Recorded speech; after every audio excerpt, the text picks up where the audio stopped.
just live now. One. We're all live right now. We are live. Let me know when we're live. We are live. I just said we're live. Hello, 9 seconds in. Welcome to the All Yeah Podcast. We're here live with the All Yeah Podcast crew. Yes. Mm. So how you guys doing? Dead air. I believe people can. Dead air. Johnny's gonna get pissed. That's the best in the business. Let's all listen to Johnny listen. How you guys doing? You guys good?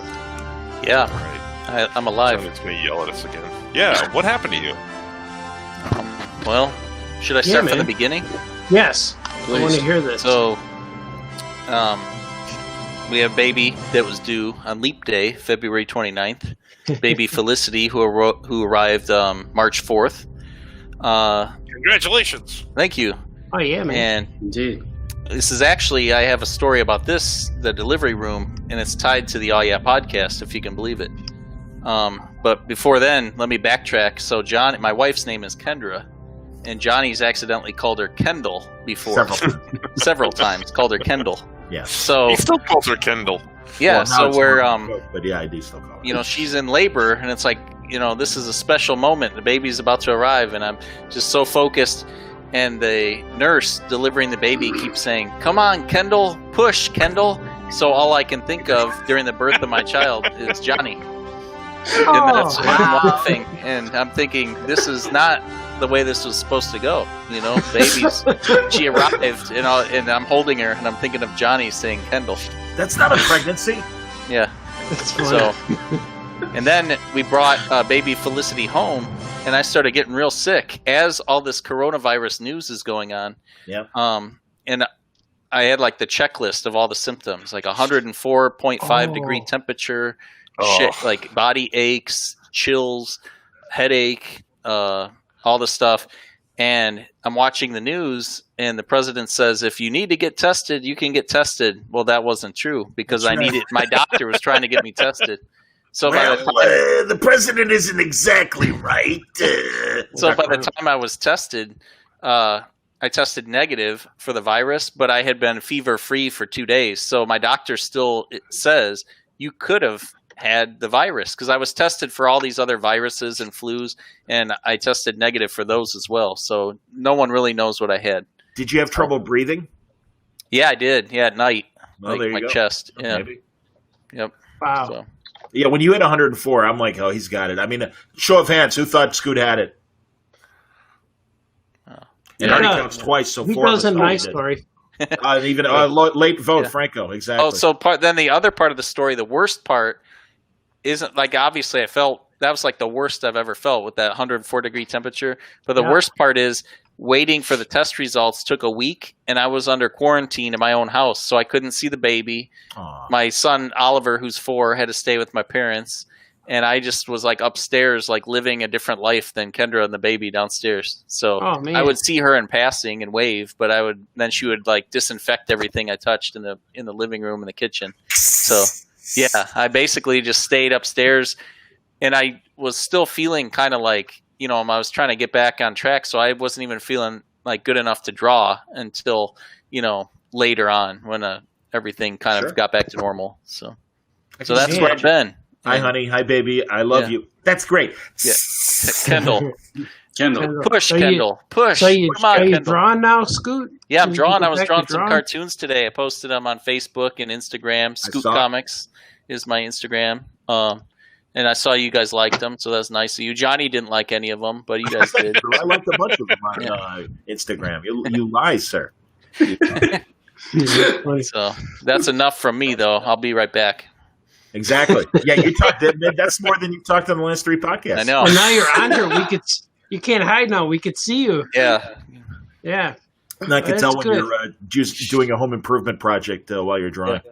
I'm glad you're back. My drink.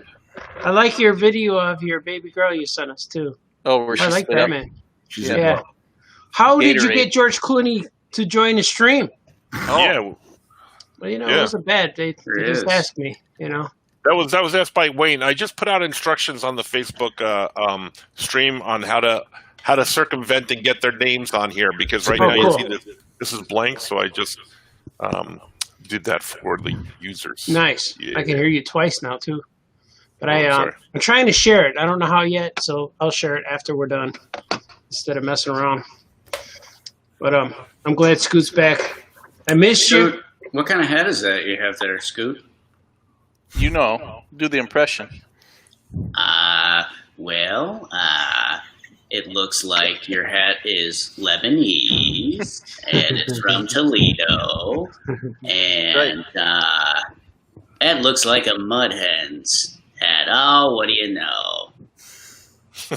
And he likes Tony Pacos. He likes MASH. MASH.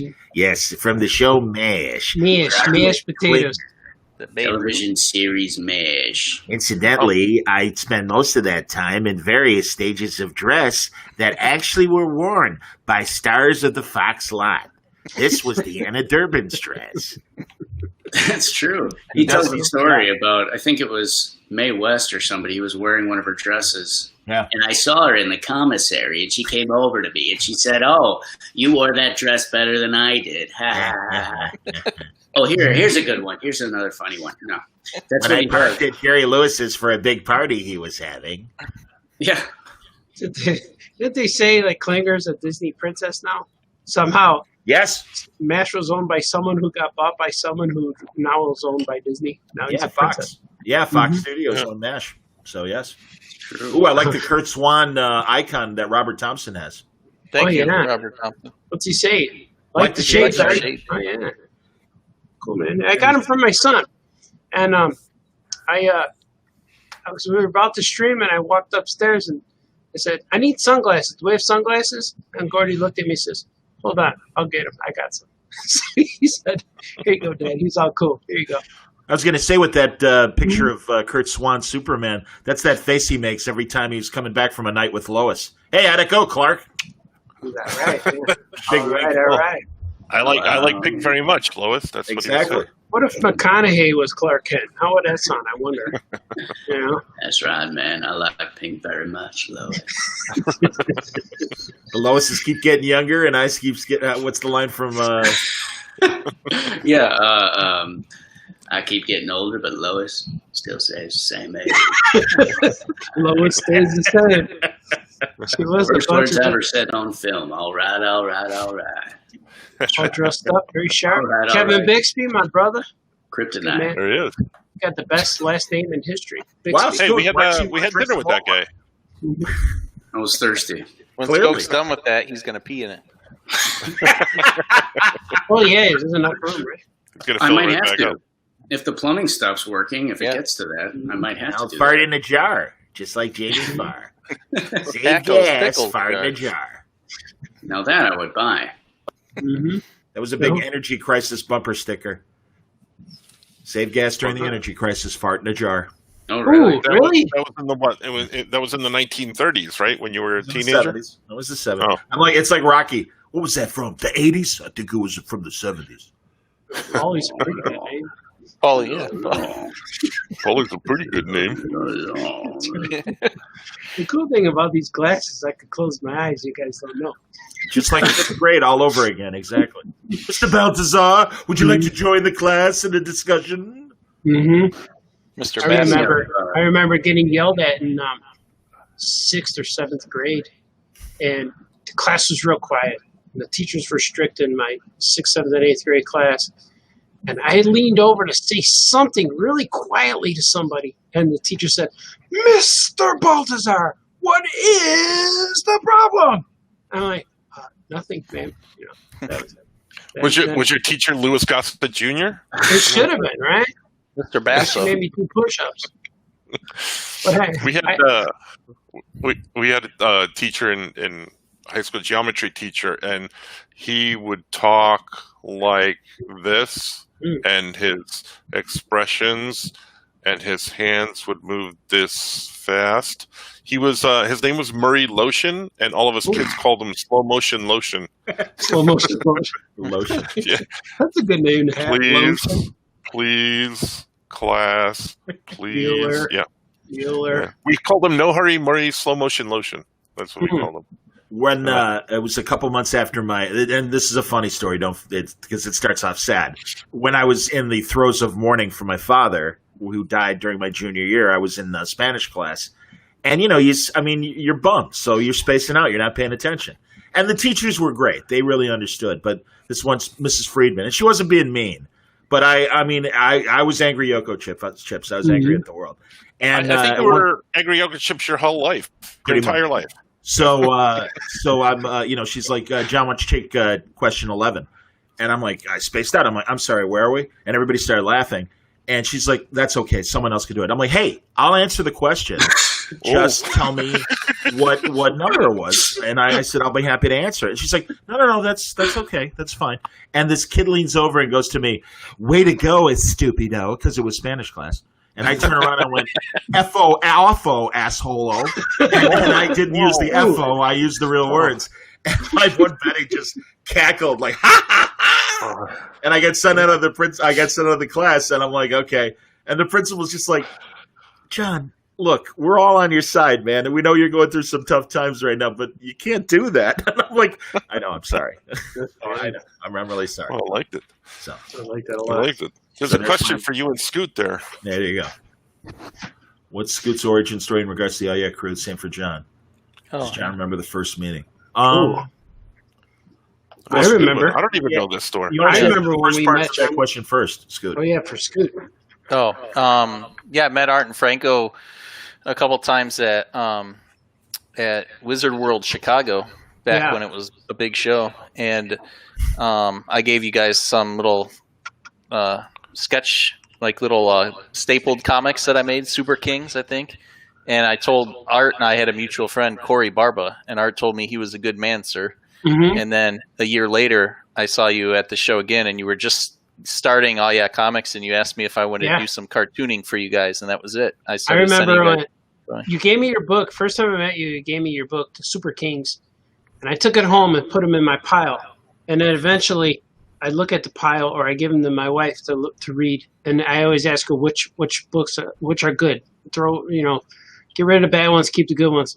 And so she said, I like this one, and it was Super Kings. It was right on top of the pile, and I read it and looked at it. It's like, yeah, this one is good. And then when you showed up the next year, you told me I'm the guy who gave you that, and I called you, Super Kings guy. I remember you, and that's how we met. And then I said, you should do some All Your Comics. We're doing this thing, and then that's it. I did it. Yeah. And then you sent me like 20 pages by the time I got home. I did. And then I met Franco. The time Franco remembers me was at the 1C2E2 where I was signing at the All Yeah booth, and Franco came up to me and commented about how I hold my pencil like this. That's true. Oh, yeah, I asked you how many people told you were doing it wrong. Yeah, everyone. I remember you gave me your Super Kings books too, but I just threw them out. I didn't keep them like Art did. I still have them, man. Nice. I don't remember exactly when I met the guys, but when Art and Franco were still doing Patrick, and it was before they got the Tiny Titans gig, I would come to their table, and I believe my buddy Doug Klauba, I remember seeing Artie come in with like 30 Dunkin' Donuts and handing people, donuts and stuff early in the morning. And I was helping Doug at his table, and he's like, that's Art Balthazar. He's really nice. He's a good guy. And I'm like, okay, cool. And then I saw that like on Sunday, they would always dress up. And I remember they used to dress up like the man in the yellow hat from Curious George, and they had matching outfits, or Jor-El and Superman, right? And Flash, as I remember. Yeah. We got a lot of flack for the Jor-El and Superman. Why? You had a great wig, man. You had like a great old lady, white wig for Jor-El, which is I had an Elvis wig for Superman. It was real big, like a pompadour. Well, we told. Yep. Oh, go ahead. Yeah. We got everyone nervous at the DC booth when we walked up. Dan DiDio saw us and went, "Oh no, guys, no! Well, we yelled out like before he saw us. We yelled out, "Oh yeah, man!" And he turned around, "Oh yeah, man!" And when he turned around, he looked at us, and his face dropped, and he's like, and he went, "Oh no!" He goes, "Oh no, man! You're not signing at the DC booth dressed like that." I go, "Yes, we are. We're scheduled right now." And he's like, "Oh."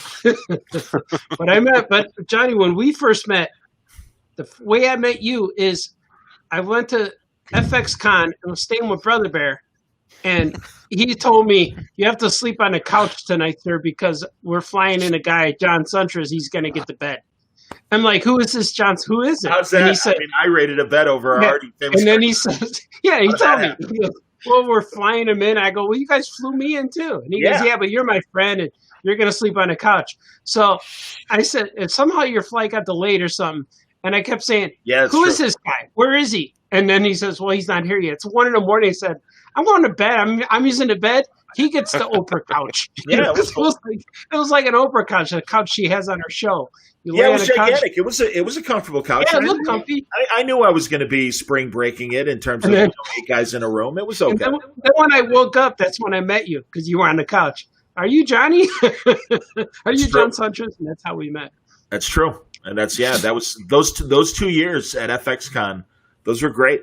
They were a lot of fun. That's when I got to know both of you guys. Because I remember probably the second year when Darwin was down there too, right? Wasn't that the second year, I think? Yeah, I think so, yeah. And Azzarello was down there 1 year, and Hickman, and Jim McCann when he was still at Marvel. That's when we hung out at the bar. Here's a Star Trek story. We hung out at the bar with Jonathan Frakes, and he was telling us about in the 70s, he worked for Marvel as a live when you'd go to like a store opening and Spider-Man would be there and other Marvel heroes. He would play Skoke. Captain America. Mm-hmm. Yeah, exactly, like Skoke Spidey. But he was telling us one time for a Blood, Sweat, and Tears concert at Madison Square Garden. You know how bands will have like a contract about what they should have backstage. Yeah. And it was in their demands that they would have 2 Marvel heroes doing their thing. So it was really hot out, and he was wearing his mask, and they were all sweating really bad because it was hot out, and the band felt bad. And they're like, you guys can take your masks off. Spider-Man would not break character, and he was drinking beer while he had the mask on, sucking it through the mask. Yeah. Like with bottles. Yeah, sucking it through the – isn't that crazy? We were all dying. We were all cracking up. That's awesome. That's one of my favorite things about going to the All Yeah parties and the All Yeah signings when Skoke comes dressed as Spider-Man and he stays in character and you can ask him anything. You say a fire truck goes by and we're like, Spidey. He's like, sorry guys, Fantastic Four got it today. Yeah. I like when that little kid was asking you, where do you live? And you said, I live with my Aunt May. Yeah. That was really cool. I live with my Aunt May in Queens. Yeah. I'm here on vacation, just hanging out. They asked me about my web shooters, and I have to say, well, today's my day off. I don't take my web shooters with me when I'm not fighting bad guys, so that's why I don't have them. And they asked me, well, can you climb on the walls? And I say, well, for liability reasons, no, I can't do that. Yeah, insurance. We cover people slipping and falling, but not falling off of the ceiling. For those of you out there, for those of you out there commenting, I posted instructions further up in the comments feed if you want to learn how to put your face up here, because we can't put faces up unless you give permission. But here's one that how to put your face up and ask this question. Please show us a new Jeff Goldblum gift. I can do that because the last podcast, I must admit, I did not show everything that I had. Wow. So I'll do it right now. I'm going to reveal one additional Jeff Goldblum item. I'm going to grab it. I'll be right back. I need to see it. I'll be right back. I'm scared. Bigger than a bread box. He used Scoot's quote right there. I'll be right back. Yeah, he did. Hey, man. I was just thinking, I've stayed at everyone's apartment on this thing except for Skoke's. Oh, it's not too late. But We'll I've go over stayed there on now. Johnny's boots on, and that's where I found the glove. That's true. He's got something. It's very true. Did you listen to the last podcast where Johnny only had 3 gloves? Yeah, I saw the 4th one when I was there 4 years ago. All true.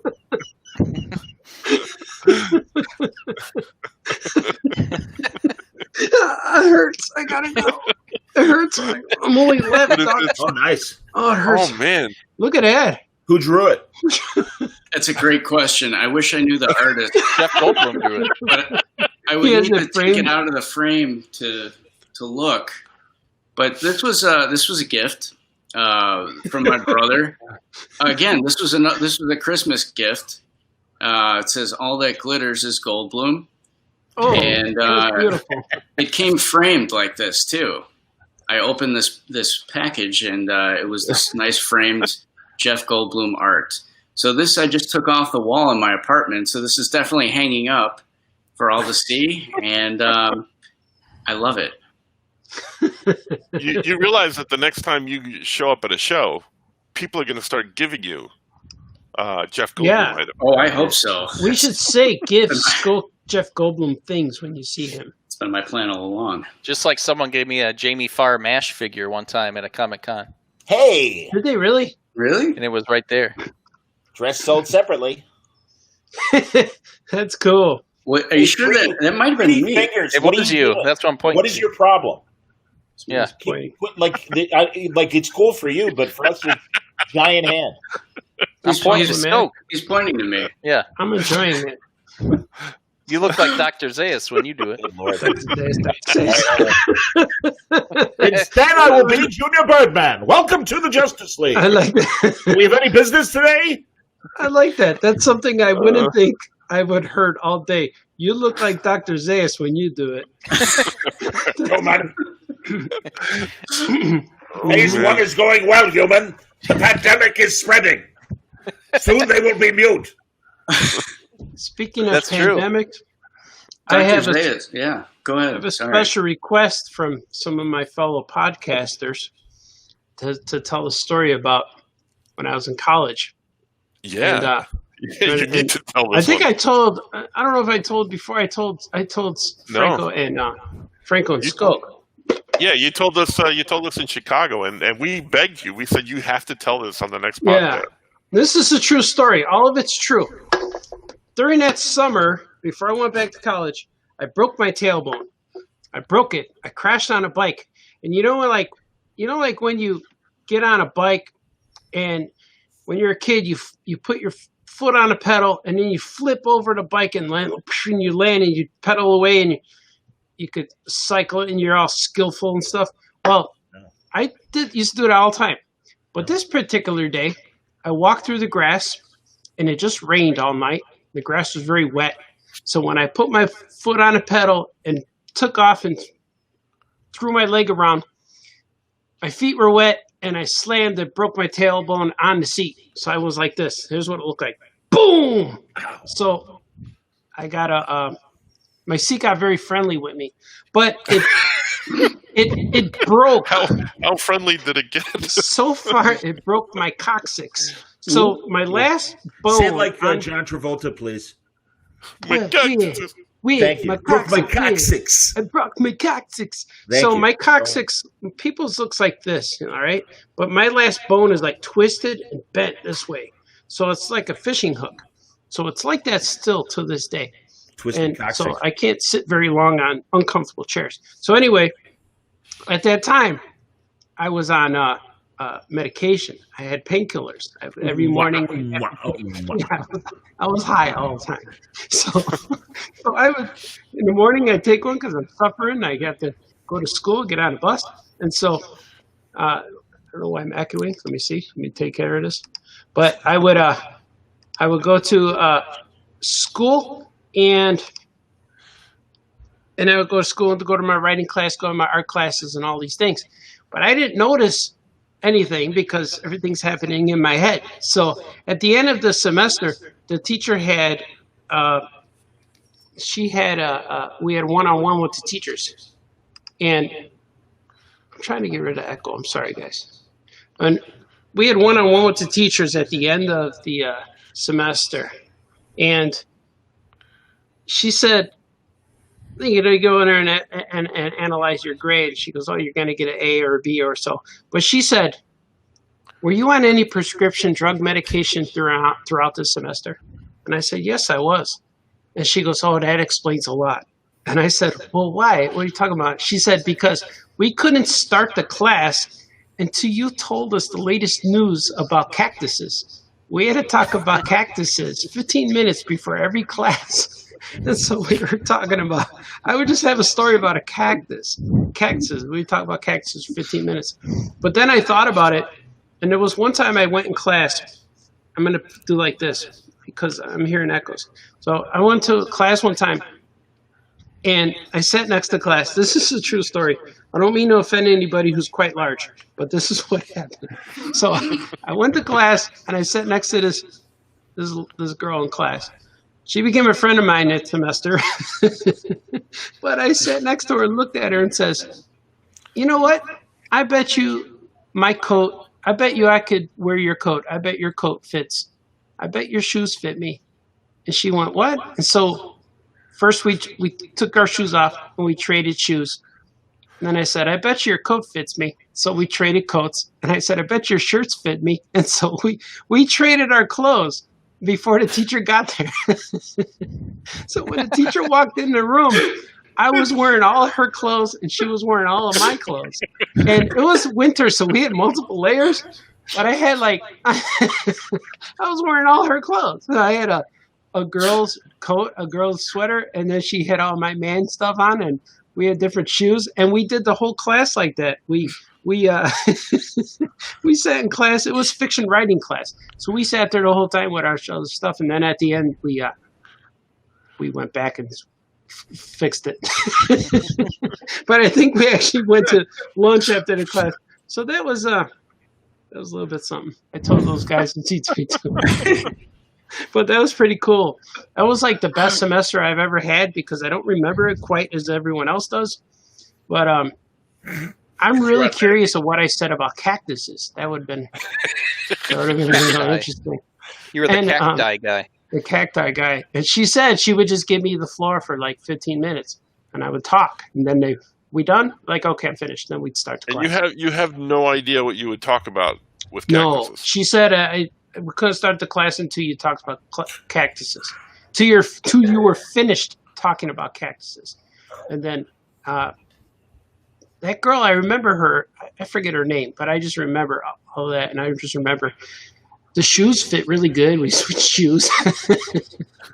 We did everything but our pants and our last layer of clothing. But we did. It was pretty cool. I told my wife I think Johnny's sleeping. No. Wake up, Johnny! No, I'm just meditating, please. Okay.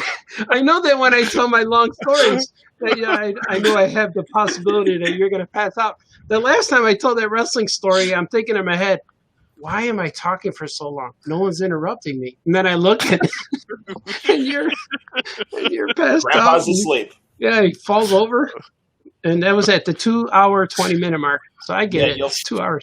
You'll forgive me. It's not you, man. Honestly, All right, good. because I'm doing all these overnight shifts and stuff. Oh, I woke up this morning 4 a.m. and I haven't been asleep since. So yeah, I could easily. Oh wow, you've been up, man. I went to bed at like 10 o'clock. Yeah, I'm surprised. I mean, yeah, no, I've been having like late afternoon naps or early evening naps. So you're like the vampire. Johnny, we got this. You're like vampire dad hours. You're like the dad of the vampire. You're watching all the other vampires stay up all night. Make sure they get home in time. That's what you're doing. Wow. Two Sheds. Chris Erickson says, Scoot, what did you do with the lady's arms and head? What did you do with that lady's arms and head? Don't worry about that. I don't know. I don't know what that means. Yeah. I think that's an inside joke. Exactly. Well, that's good because we're quarantined. We're inside. Hey, look at that. As you can see. Don't worry about that. I like that. It's a good answer. I'm having a good time. All right, way to bring it to a screeching halt, Two Sheds. Attaboy. Well, what is that? Ladies, arms, and heads. You woke up Johnny. Now he's angry again. Ryoka Chip. I got to tell another story. It takes if you stumped the panel with a question, I think it speaks for itself. Thank you.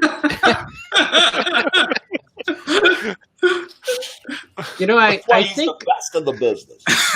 I think my cactus was sitting in my head for a while, and when we created Grimace Island, there was a cactus character. There was cactus and cacti, but look at that! Oh yeah, comics. But when I drew cactus, I kind of based them off the rock, and I drew the rock, and I kept drawing the rock, and it's like I like this rock guy. And it was even when he was real popular, like 98, 97 or whatever. And I kept drawing him and said, one day I want to do like what Hanna-Barbera does, where they get Yogi Berra is now Yogi Bear and Ralph Cramden is Flintstone. So I wanted to do that. And Dastardly Dog is, not Dastardly, Doggy Daddy is, cha-cha-cha, that guy. Jimmy Chris Duran. Erickson says, "You're welcome. Thank you." I like Touche. Good man. He's got the best beard I've ever seen, I think. Touche. It's thick. It's a real thick Who is the thick. worst beard It's real you've ever thick. seen? Nice. The worst beard? Squatch? Squatch's beard If you- is good. I like it too. If you look at Chris Erickson, he's got hair like on his face and a beard, but if you add the eyebrows, his beard covers most of his head. If you look at it There's that way. definitely a percentage of hair growth on the face. Yes. You know that you're doing good when there's a percentage. Well, he's got a little squatch in him, if you'll pardon the expression. Mm-hmm. There's I some more remember when. Goldblum. I There's some remember more years Goldblum. ago. Why does Art look like he's famous? Blind jazz musician. Exactly. Felonious art. I might be, you know. Yes. You see, I wanted to draw tonight, but the moment I open up my drawings, I'm like, I don't want to do this tonight. Sometimes you need a day off. I've been working since before the quarantine. I don't know You what should that play it last up comment and was. do, FM jazz DJ interview. All right, in the studio with us right now, a great bass player that joined us right from Blue Chicago. It's Art Baltazar. How's it hanging, Artie? It's doing very well, John. I'm trying to stay relevant in today's climate. How will Scoop be able to pretend he's not the one making noise when he's on camera? Oh, exactly. You can't do it now. There's no Like the escape. 7-Eleven security cam. We can see every move you make there, kid. Put your hands out of your pockets. I had a bag of chips up here, but I ate them before the call because it took so long to get started because Johnny was late. It's good to see Yeah, you. Johnny couldn't get on. And Ryoka chips. The rest of He's us on didn't now, have though. a problem. Yeah, I We're had doing them. all right now. We got good framing going on to it. I have issues with my iPhone, as we learned from our last broadcast. Hey, it's locked. Unlock your iPhone. He's sleeping. Rose really liked that part, and she goes, "Did he drop his phone or did he fall over?" And I said, Did he "I keeled think though. both." Elizabeth. Both. I think he's dead. I think both. Yeah. Once again, be live, ladies and gentlemen. The way not to stream. I like streaming. You guys been watching my famous cartoonist draws things streaming? Yes. Yeah, that's really cool because I don't know. I feel like I'm talking throughout this whole time, but I'm going to keep going. But I wake up and have my coffee, but now that I'm vampire houring, I'm like waking up at 3 in the morning, 3 in the afternoon, 4 or 5. But that's how I start my day, with that live stream of drawing, and it's kind of cool because I got a bunch of guys drawing with me. And even though, like, you could see, like, there's 18 people watching or 9 people watching, even if there's one guy, I'm real happy. Because afterwards, I tell people, send me your stuff, and they'll send me their drawings, what they worked on while I were live streaming with me. Oh, can I plug a stream I'm going to do on Tuesday? Yes. I'm going to thank you. I'm doing a Star Trek conversation with J.K. Woodward, who's been drawing a lot of great IDW comic books, and Cully Hamner, and John Lehman from Chew, and Chicago artist Scott Larson, and David Gallagher from High Moon. Oh, So, cool. And I've got people who like new Star Trek and don't like new Star Trek. So it'll be a fair conversation. And also we'll talk about like cool things. Like Franco sent me an article yesterday that they're planning a big TV crossover of all the different shows, the current shows. I think that's a good idea. Are they really? Yeah. Now it's in development because we're all on lockdown, but they floated the idea that, hey, we're going to make a show that's going to have cast members because they obviously see the success of the CW and stuff. Right. So now someone That's asked to kinda see a cool. hole in my ceiling. Here, I'll try and tilt the camera and see if you guys can see it. Yeah. There they are. Those are Nice. speakers. Yeah, Nice. you can see them right above the floodlights. Yeah, those are speakers. The like kind of an old fashioned stereo system, but it doesn't work well. So we got the speakers. They're stuck there in the ceiling. That's a And, nice you know, hole. Those Yeah, are good but holes. They're not real holes. But yeah, like I said, some of them they would be floodlights, but I took out the bulbs because when I sleep, it would be like a bright light in my face. So Did I tell you guys when I met LeVar Burton? I Yes. had lunch with him. yes, Did I say Yeah, I that was on there. the pod? I was there. yes, Oh, you were there? Oh, yeah. Yeah. you did. All right, cool. Reading Rainbow, absolutely. Yeah, and You ended can up tell it saying, again Yeah, by all means. Yeah. He's like, Oh, because Okay. it's a good one. It's worth yeah. it. I was with Squatchy. Yeah, Scoot and Squatchy were with Yeah, me. we were in there. Yep. Cincinnati. Yeah, Cincinnati. Yeah, I did say it. But they make chili for that guy because he's a vegetarian. So they make vegetarian chili, especially for LeVar Burton, because that's what he enjoys. And so I wanted to try it because it's the LeVar Burton special vegetarian chili. So I said, I want some too. And he was eating lunch, and we all sat around him, but he has people around him. And I found out too, going to all these conventions, well, especially if you get invited to the green room and the celebrity walks in, they always have a handsome handler, someone who looks great. And I always say, I want one of those guys, and hang out with me. Just a handsome dude, just hanging out. So I got Scoot and Squatchy. Right here, sir. Yeah, I brought Scoot with me. Yeah. Yeah, didn't you? You told him about Harold's Chicken. That's what I remember. Yeah, I was talking about Harold. Yeah, I asked him if he ever been to Was a Chicago. vegetarian? Nice. Yeah, and I said, you ever been to Chicago? You got to go to Harold's Chicken. But I ended up telling him that he said that this new show would Picard, Jean-Luc, the guy, I forgot his name, Patrick Stewart. Yeah. He told them to all start getting in TV show shape because they're gonna probably call them to do cameos and appearances on the show. So he told us that before the world knew, and I thought it was pretty cool. And then I made jokes about, so you're gonna call this Patrick Stewart calling Hugh Jackman? He's like, what? He looks at me. I say, because he's got to be his first mate, number one, Hugh Jackman. And then they're gonna call in Colossus to play Data. He's like, what? And I said, yeah, and then Halle Berry to play Uhura. And he went, what? And I said, yeah, because that's the Star Trek guy, don't they? And he's like, what? And then somebody says, he's replacing X-Men, all the X-Men with Star Trek. And he started laughing. He laughed crazy, like, he started laughing. And then he looked up at me and says, who are you? Why are you here with us? Why are you eating with us? And I gave him my card. I said, of course, famous cartoonist Art Baltazar. I was invited. I'm a special guest. And he went, And I gave him my card, and he put it in his pocket, and he goes, I might have to use this one day. I said, I recommend you do. Come to Chicago, I'll take it to Harold's. Yeah. Exactly. But I had him I like famous drunk Artie. I like that. Not even the Wonder Bread is vegetarian at Harold's, No, There's nothing. no such thing. There's no vegetables at Harold's. It's got lemon pepper seasoning on it. And that's when I went with Art and Franco that one time, Art asked for a special kind of like no sugar drink, and they're like, we don't have that, and they just gave him whatever they had. Oh, but he got real excited. He goes, you're Harold's. Of course you don't. This he's like, that's so Harold. This is so Harold's. They don't have diet soda. How about water? We don't have water. They're like, oh, cool. We don't have water. How about give me that red pop? It was said red pop on there. Exactly. It's not even a flavor. It's red pop. Red pop. And it wasn't even red. It was orange. Yeah. Look at that Jeff Goldblum pillow. Or is that a bag of chips? I wish it was a bag of chips. This is. I showed this on the pod last time. Yeah, somebody mentioned I couldn't see the name, but that Jeff Goldblum's eyes were staring right into. If you stroke it the other way, does it turn into a T-Rex? Does it show a T-Rex? Let's find out. Oh, look at that! Oh no! What are you doing? Bleeding. Look at his face. Face is broken. Face Now off. it's a mask of blood. Oh, it hurts. Isn't that weird? I wonder That's why when the they're aliens got him in Independence Day. It's like a mood pillow. doing a magic trick. You should have put George Clooney on the other side when you do that. Skoke is stroking his Jeff Goldblum pillow. I was. Good thing this isn't on camera. That's right. Yeah.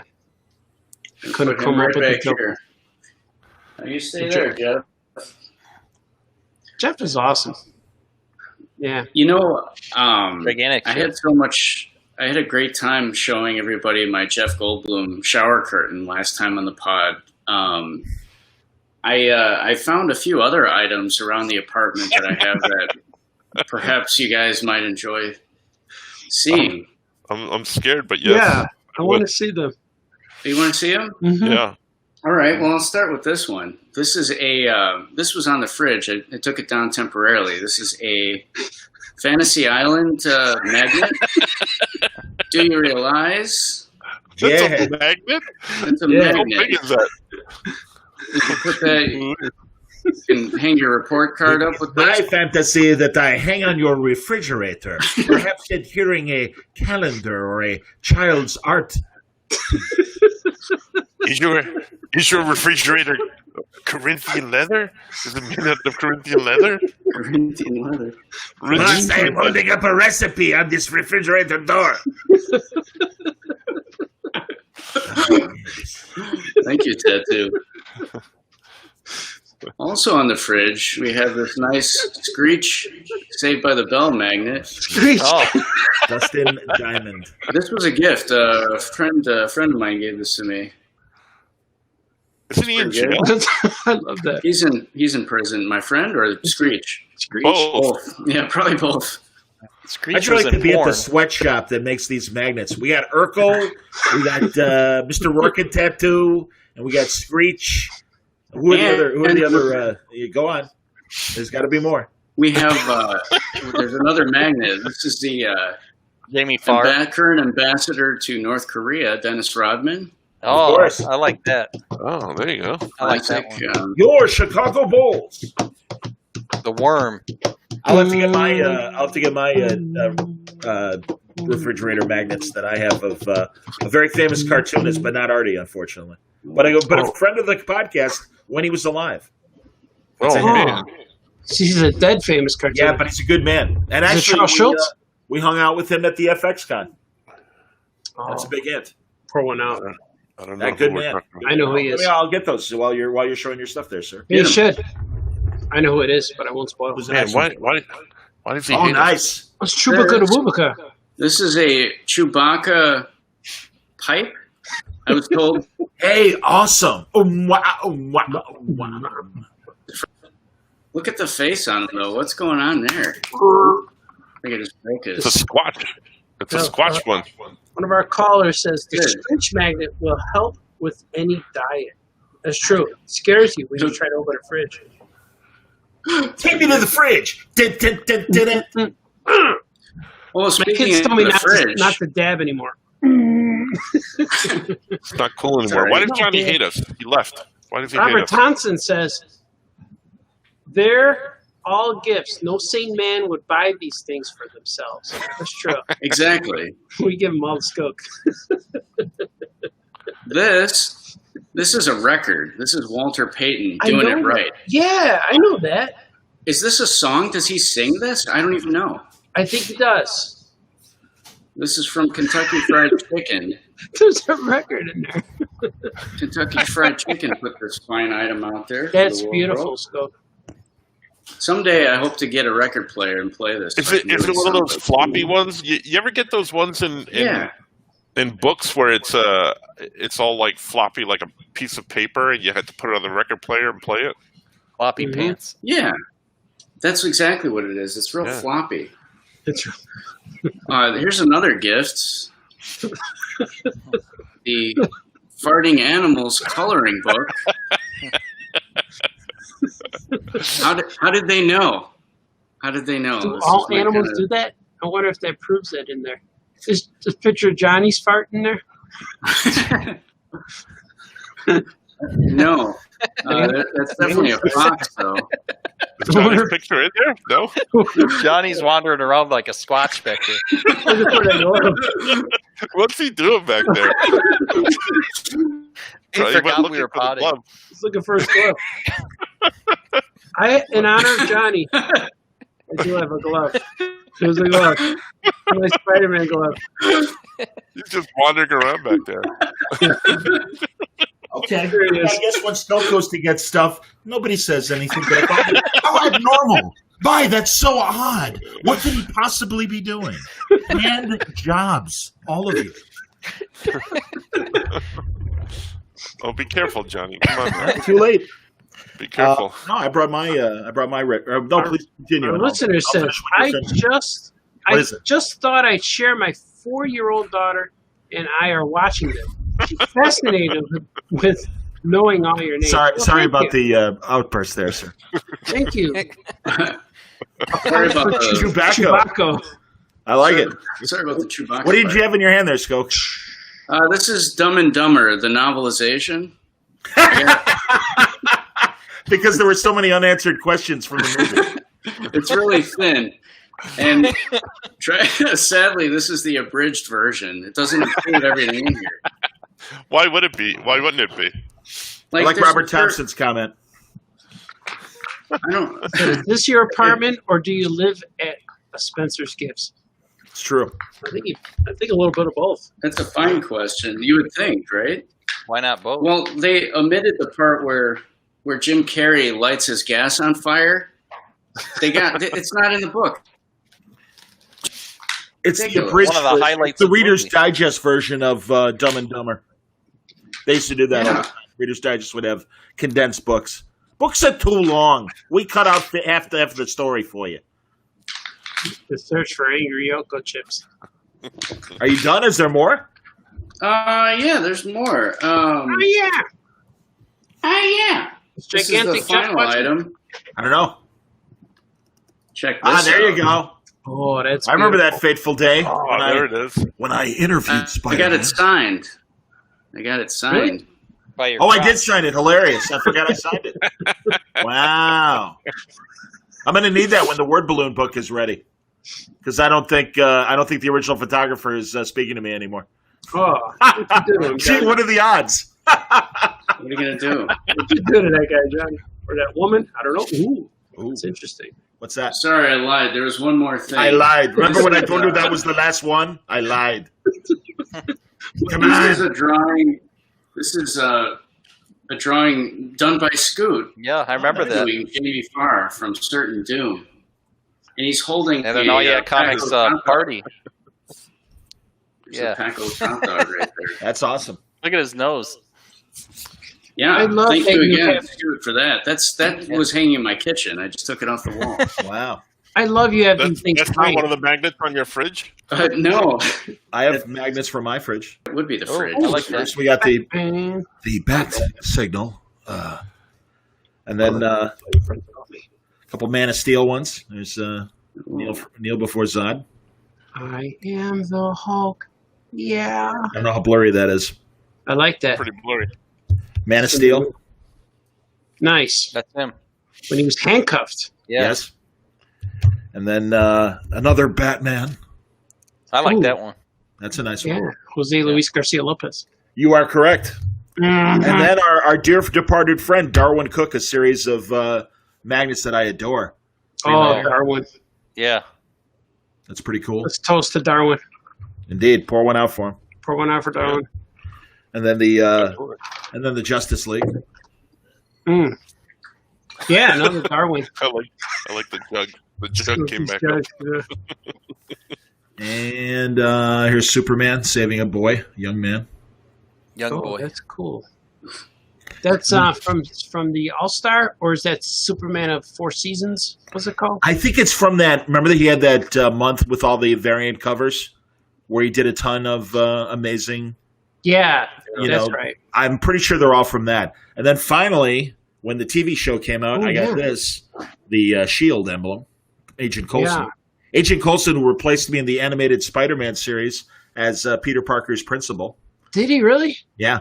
Were you in the Well, series? this is like bad news, man. They gave your gig to Clark Gregg. And I'm like, I didn't expect to actually like make it to the cartoons, even though I was in the ultimate You're in the Ultimate comic book. Universe. Yep. Principal Suntress. That would have been good. Even Miles They don't even Morales. have an alternate universe I anymore, even, do they? I was gonna say, I even encountered Miles Morales before I was no longer in the comics. That's right. You were. Chris Samney drew me. Chris Oh, that's Samney right. drew me. Sarah Pacelli. Damn it! Now Stuart Immonen and one more, and I can't Bagley. remember who. Did Bagley draw you? Bagley did draw me, and then I forgot about Bagley. But then, oh god, another one of the Ultimate Spider-Man artists, and I can't remember his name right now. And he's a European artist. European. Yeah, but what is he in the kitchen? That's right. He's in the kitchen. He's a But kitchen no, it was cool. I remember that. That was cool. Yeah, I I can't. read all of those. I read every Ultimate Spider-Man book. Oh, cool! And when it ended, I was, I think that's when I stopped reading comics. Wow. I read a few things. The last thing I read from DC was Brightest Day. The last thing I read from Marvel was when the Skrulls took over. I haven't Secret read Invasion. stuff in a while. Yeah, Yeah, come on, Secret Invasion. You're a Skrull. yeah. I I knew read it. stuff random. Come on now. Yeah, You're right. Skoke, I didn't realize. You're right. Arnold was telling everyone in Mayberry, who moved incredibly slow, to move. Come on, move. move it, MP. Oh, what? Quit pushing me, Arnold. Oh, and Come on, move that fat ass at me. Good Lord. What are you, a Sunday driver? Hurry up, make those pies, Aunt P. Exactly. The county fair is 2 days away. Make those pies. people want I'll them. make pickles. They're terrible, Aunt B. Floyd, hurry up, cut my hair. I'm moving as fast as I can, Arnold. Ooh, get your shaky hands away from me, Floyd. He's gonna snip off his ear, that guy. Well, I don't know, Arnold. It sounds like awfully risky business. Shut up, Howard. Howard Sprague, you live with your mother. I would want to know what Arnold is like in other shows. Like, what would he be as the captain of the Love Boat? You know? Attention, all passengers. Come down to the Lido deck. Charo is about to do coochie to us. Yeah, but what if Ewan McGregor was one of those passengers talking to Arnold as the captain? You know? I like the coochie coo. I like Charo. Hi there, Ewan. Maybe you would like to have a date with our lovely purser, Gopher. I'd like that very much, Captain Stubing. Yes. Kathleen. We need another celebrity for the hookup on with Ewan McGregor. It'd be like him and Lonnie Where's Anderson or Isaac? something. Yeah, but what if he met like a drink, please? what if Isaac had the night off and you got a young Bill Cosby from the 1990s to serve bar? What? Like if I want to say I want to have a drink from Cosby, what would he say? I wonder. Hello, friend. Would you like to have something to drink? You see. I would stay far away from that bar. I would turn around. I don't would walk. I got to tell you, Gopher, I don't trust this replacement bartender that we got for Isaac on this cruise. Hey, it's gonna be fine. Come on over. Hey, Captain, hey. I've never been to prison. After one of Dr. Huxtable's cocktails, I shouldn't be behind the wheel. What's that iceberg doing over there? What's that, Gopher?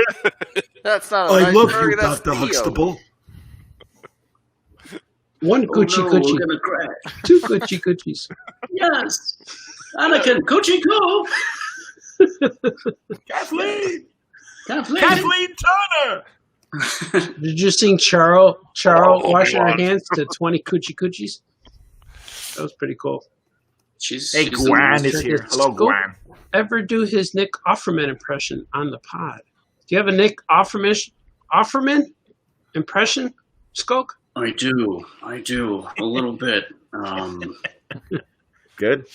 Sometimes I do impressions, and after I'm done doing the impression, the person looks at me and goes, and I have to say, well, I just did it. That was it. That was the impression. That was my Nick Offerman, by the way. That was I like good. that. I just Fine. did. I was laughing right away. Absolutely. Thank you. Yes, I did mention on a past pod that I met Nick in person, and he asked me what impressions I do, and right away I was like, well, I do a Nick Offerman, but I can't do it in front of him. I can't do that. Yeah. So I didn't. I didn't do any impressions at all. I said, well, I used to do a really good Bill Cosby, but I don't do that one anymore. And he laughed. He thought it was funny. Everyone who was around on the set, they thought it was humorous, but I never actually did any impressions. But that was my Nick Offerman. In front of him. Yeah, you should have done his in front of him. You should have. Yeah, it was a I good should one. have. He would have liked It it. was a missed opportunity, but, what are you going to do? I just dropped a joke and I left. He's obviously less intense, I would assume, in person, or is that Nick Offerman 24/7, that kind of slow, laconic, intense voice? Oh yeah, no, that's just him. Like that's Okay. That's his delivery. That's his demeanor. Everything he's in. It's really quiet. I like when he did those Sling commercials, and he's like, "Jim, bring your mom." I like that. He's a humorous fellow. Oh, he's great. There was a time to an equally funny person, Megan Mullany, from Will and Grace. Hi, honey. D. Brad. Yeah. Skoke. And they have a podcast. Skoke did a Jeff Goldblum impression of Jeff Goldblum. I remember. I saw that. He got a little bit of footage. That I Like Pink group. It was a video of Jeff Goldblum and me. I went to see a concert. His jazz band was playing in Chicago. I went to see him. He was walking around the room saying hello to everybody before the show. And he walked by me, and I had my phone out. I was shooting video. And I said, hello, Jeff. And he goes, hello. And I said, pleasure to see you. And he goes, pleasure's mine entirely. And he moved on. Do you know a great Jeff Goldblum 80s movie? John Landis directed it. It's called Into the Night. And it's, Michelle Pfeiffer. Yep, yep. Oh, and Bowie's in it, and one of the bad guys at the end of the movies. But yeah, it's terrific. If you haven't seen it, it's one of my favorite movies.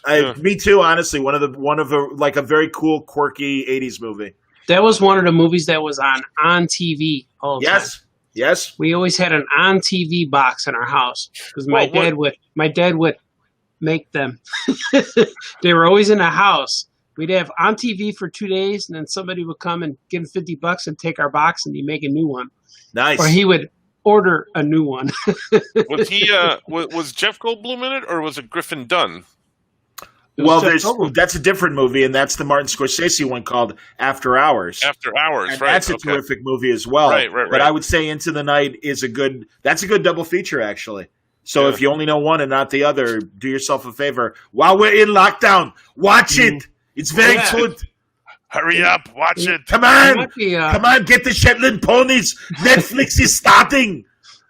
It might be Michelle Pfeiffer's first movie. I'm going to go with that. It's probably her first movie. No, I'm sorry, Sid. That would be incorrect. All right, that would be Grease too, right? Because Scarface was before that, and even maybe Grease 2 even. I'm going to look up. I'm going to hold type and find out when. Yeah, hold type. So it might be one of. It's one of her. Definitely one of her early ones, of course. Yes. Yeah, it says Franco, Artie, and Scoot. Strangest art requests. Oh. I don't know. There's PG versions and there's rated R versions. So right. I'll do the PG version. Someone wanted me to draw Dr. Doom eating spaghetti. So I made him sucking a piece of noodle through that little hole he's got in his mask. That was a fun one. Yeah. And there's plenty of inappropriate ones that we get asked about, but I'm not going to talk lots about those because the 4-year-old's watching. Yeah, and there's lots of them where we would get so frustrated. And then we'd ask them if you want me to draw them, blah, blah, blah, blah. And I'm like, I can't do that. So, but what happens now is like when people say, can you draw Yoda with a tennis racket playing tennis with the Green Lantern Corps? And I'll just say, no. Nope. No. The first movie that Michelle Pfeiffer did was a very funny movie, The Hollywood Knights with Robert Wool and Tony Danza. Nice. And the nanny's in it. I like Nanny. That was 5 years before Into the Night. She also was on Fantasy Island. Was she really? Yep. That's cool. And let's see here. Oh, my God. She's in a horrible movie, Charlie Chan and the Curse of the Dragon Queen, where Peter Ustinov played Charlie Chan. Very, very inappropriate today. That's weird. Yep. And they made a movie of Charlie Chan? Yep. I didn't know that. And she's in Grease 2. Grease 2. And Scarface. And then those were the two before Into the Night. And then that same year's Into the Night, she did Lady Hawk with Rutger Hauer and Matthew Broderick. Lady Hawk, yeah. I remember I like that movie. That was cool. That's a really good one. Right after Ferris Bueller, yeah. Yep. Rutger Hauer, I liked him in Lady Hawk, and then I saw another movie called I forget the name of it. Flesh and Blood, maybe Flesh and Bone. Flesh and Bone. Yeah, where it's Jennifer Jason Leigh. Yep. Isn't it? And they poisoned this well, and it changed the whole outlook of him. And then I realized that he was in Blade Runner. So there was a lot of stuff happening. I like him in Hitcher. That's where I saw him for the first time. I like him in Smallville as Morgan Edge. Oh, that's right. He was good. He was good as Morgan Edge. Yeah. He was in Batman too, right? Oh, you didn't get the memo? Yeah, oh, that's right. Yeah, he's in Batman Begins. That's Batman right. Begins. Grease. Exactly. Grease. Guys, I gotta go. I don't think I'm gonna be right back, but I gotta tuck in the. All right, our best babies. for the baby. All right. Kendall tuck in the babies. Yeah, good luck, baby, sir. I'm proud of you, Scoot. Right, and boy, I'm glad you're feeling better. Nice, Scoot. yeah, man. Later. Yeah, Look, man. Johnny. Love you. Bye. You're awesome. Keep doing what you're doing. You're making me proud. Yeah, whatever. Ooh. Oh man. That's awful. Yeah. I like That's Scoot. I miss him. I'm glad he's healthy. Mm-hmm. Yeah, absolutely. We were scared. Yeah. Seriously, when he hit 104, Right. that's not good. And he was like that for like 2 weeks. That's not extra He credit. had that for like a few days too. Yeah. Mm-hmm. Yeah. I'm glad he's alive. I like that guy. Yeah, me too. Yeah. I pick on him, but he's a good man. I prefer him alive. Yeah. Yes. Well, we wouldn't have much interaction with him on the show if he was dead. True. I'll be Well, right I back. still do. Actually, I'm sure we could have had a disembodied voice and just collected all of his lines over the years, and nobody would notice that he was gone. Right. I'll be right back. Okay, Scoot. You got to poke him with a stick. Look, somebody says Terror in Tiny Town. A Johnny Shetland. Pony. I don't know what that is. Terror of Tiny Town was a Western made with little people. It's a real like ridiculous cult movie where it was an all small people cast. Wow. Hey, I'm the sheriff of this town, and that kind of thing. Remember that Yeah, they really? did a movie. They rode Shetland ponies. They did a movie similar with that, but with kids, with Scott Baio, and they were shooting pies at each other. 5 points for the name of the movie, please. Bugsy? Was One it more Bugsy? word. Bugsy Bugsy Malone. Malone. Bugsy Malone, very good. We Well used to done. watch that. That was pretty good. It's a funny movie, and it's Paul Williams did the music, man. Did he? Yep. Like Paul. Yeah, I Williams. remember Bugsy Malone. That was fun. And the other one was Johnny Dangerously was kind of like Nice. sort of in the same Michael vein, Keaton. but with Farting adults. ice holes. Farting My That's ice father holes. did that to me once. What a Just- mouth. My favorite part was when he calls the guard, God, come here. He uses 2 fingers. He says, come here. I always remember the part where they're listening to the radio, the cop radio, but they're on the They're run. in the car. We're chasing a blue car, and they take the blue paint off the car, and then they say chasing a red car, and then they take that, and then they say we're chasing a car with flower pattern wallpaper. They're like, oh, they spotted us. I thought that was cool. Bugsy Malone. was, There's a great BBC behind the scenes documentary on Bugsy Malone, and they talk to everybody as adults. So Jodie Foster's in there, and Scott Baio, and the girl who played the good girl, because Jodie Foster was the bad girl in the movie. She was in the military as an adult and like a career military person. And the big fat Italian kid that was also on Fish, racist. He's in real estate. He stopped acting years ago. I'm in real estate. How do you doing? Hey, all right, great. But it was seriously, it's a great documentary. They used to be on YouTube. I bet it's still there. I like that. Recommend it. I'm gonna check that out. I'm just saying. I'm not saying.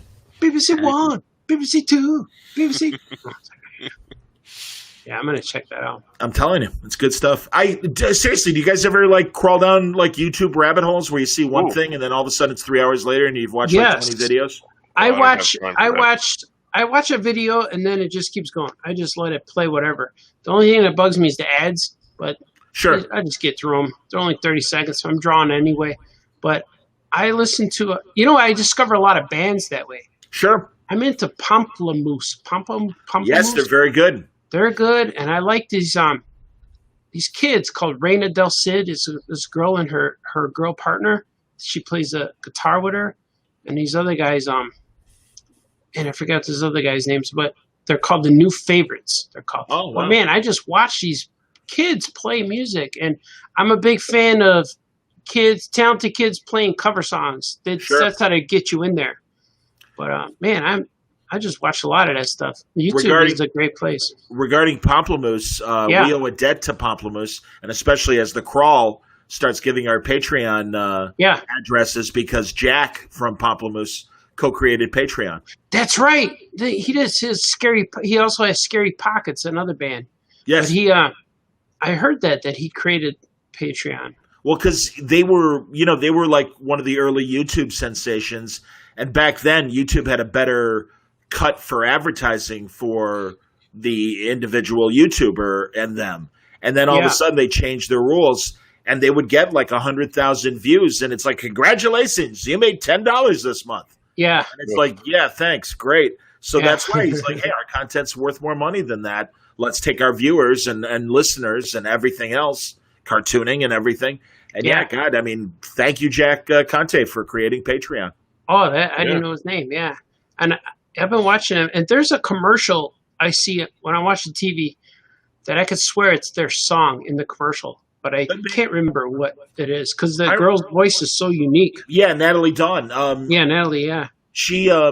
They did a Christmas commercial for a car dealer a few years ago, but they've gotten ad gigs and stuff. No, and I love that kind of success story, like Billie Eilish. Where they discover their audience online as opposed to on the radio. We're too busy playing your hits. We don't have time for these new stars. Yeah, and YouTube is great for musicians. That's how I discovered Lake Street Dive too. You just see their videos, and then I end up going to iTunes and buying all their stuff. So I have it, but their videos are more special than the recordings, I think. Sure. Because you see them play live and stuff. But that Pomplamoose, that girl Natalie, she's real different when she's speaking normally. But when she sings, you can see she's in the zone. She just barely moves. She barely moves her mouth when she sings. But the voice comes out real cool. And I just like their different arrangements for classic songs, but they do them in a different way. Yeah, and they mashed the two songs together too. Yes. Yep. Yeah, they're cool. There's this music streaming service that I use called Soma, SOMA, and they have a ton of channels. And I always end up finding new pop bands, new to me, listening to their pop channels. And I always find new songs, and I'm throwing them on my MP3 player every time I find a new one. Oh, that's cool. Yeah, they're amazing. I'm a big music guy. I sit there and just rock out all night. It's cool, man.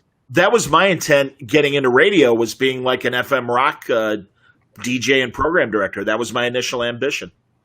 Well, you told me before that you had to take a test. You had to name a song in like 3 seconds. That test. Yeah. There was a magazine called Goldmine that was a music industry magazine, and it catered to radio. And they were looking for people to write their oldies column. And I had to. They played 100 oldies, just snippets of songs, and I was on the phone and be like, "Okay, that's Jumping Jack Flash by the Stones. Okay, that's Silence is Golden by the Tremolos." A lot of one-hit wonders. Yeah. Red Rubber Ball by the Circle. Stuff like that. And my older cousin, he's 70 now, but at the time he was, probably 45 or something like that, or 40. And he's laughing because these are all songs from like when he was a teenager. Yeah. And he's like, I knew that one. That's funny. And he was he was sitting at the kitchen table with me cracking up as I'm taking the test. And I did well. I only missed 2 songs. And one was Silence is Golden by the Tremolos. And the other was, actually the one they were impressed with was, because they played some current songs too. And it was the Traveling Wilburys' first song, Handle with Care. Nice. Handle me with care. That's a good song. Yeah, exactly. Mm-hmm. But like a lot of people don't know what they think it's "I'm so tired of being lonely" or whatever. They know the chorus or whatever. But yeah, they're like, "Oh, you even knew the title." I'm like, "Yeah, You should have been on Name That Tune, Johnny." Mm-hmm. I was almost on Who Wants to Be a Millionaire. Oh, really? I made it through every phone category as they challenge you with questions, and they're like, if you were among the 10 fastest people who dialed in, we will call you in the next 30 minutes. And they never called, so I wasn't part of the 10. Oh, 10 people faster. It was hard. It was tough.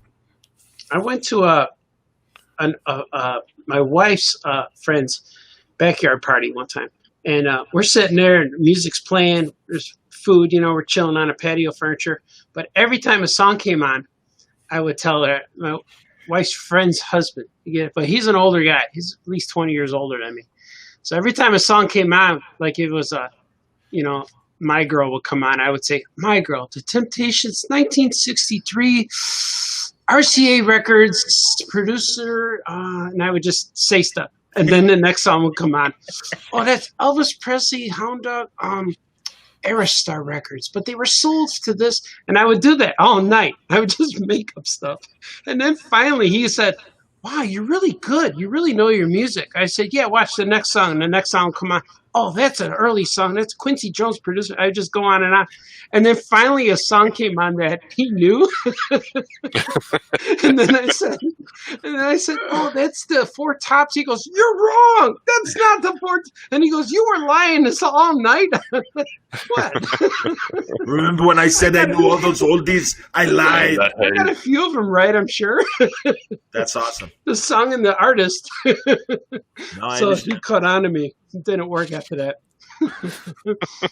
Our YouTube user says there's a great British documentary In Search of Steve Ditko on YouTube. Ooh. Yep. Jonathan Ross hosted it, and Neil Gaiman's in it, and Stan is in it. Stan? Because Jonathan Ross was the narrator and the interviewer of all these people. And they asked Stan about, Steve Ditko always said, you can't say that Stan co-created Spider-Man. All Stan had was an idea. Spider-Man wasn't realized until I drew him. And they asked Jonathan Ross, is like, so, should Steve be considered I forget how he phrased it, but Stan said, well, I consider him a co-creator. And he's like, well, you said you consider him, but is he in fact, no matter who says it? Well, I don't know. Everybody's got their own opinion. I think he's definitely a creator. Of course. He created the costume. But then there's this leak. There's something that was revealed recently that the Ben Cooper costume, the Halloween costume, came out like years before. Yes. And there was, I don't know if they called him Spider-Man or the Spider-Man, -Man. I don't know what they called him, or the Spider. But the costume was they loosely based it off Ben Cooper. But sure. I'm sure that could be something you were inspired from. It wasn't an exact homage, whatever. But also prior to Ditko drawing Amazing Fantasy, wasn't it given to Kirby to draw first? And the feeling was he was too bulky and everything looking, and I think you're right. Muscles. Yeah. I think Kirby might have been the one who created the suit.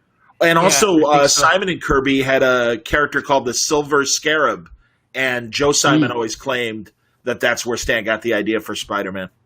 Wow. So I don't know. Whatever. That's it's cool. like the one that's interesting as far as who created him, and nobody can really say, was Barry Allen Flash. Because Robert Kanigher suggested a few things, and Infantino drew it, but Julie Schwartz suggested a few things.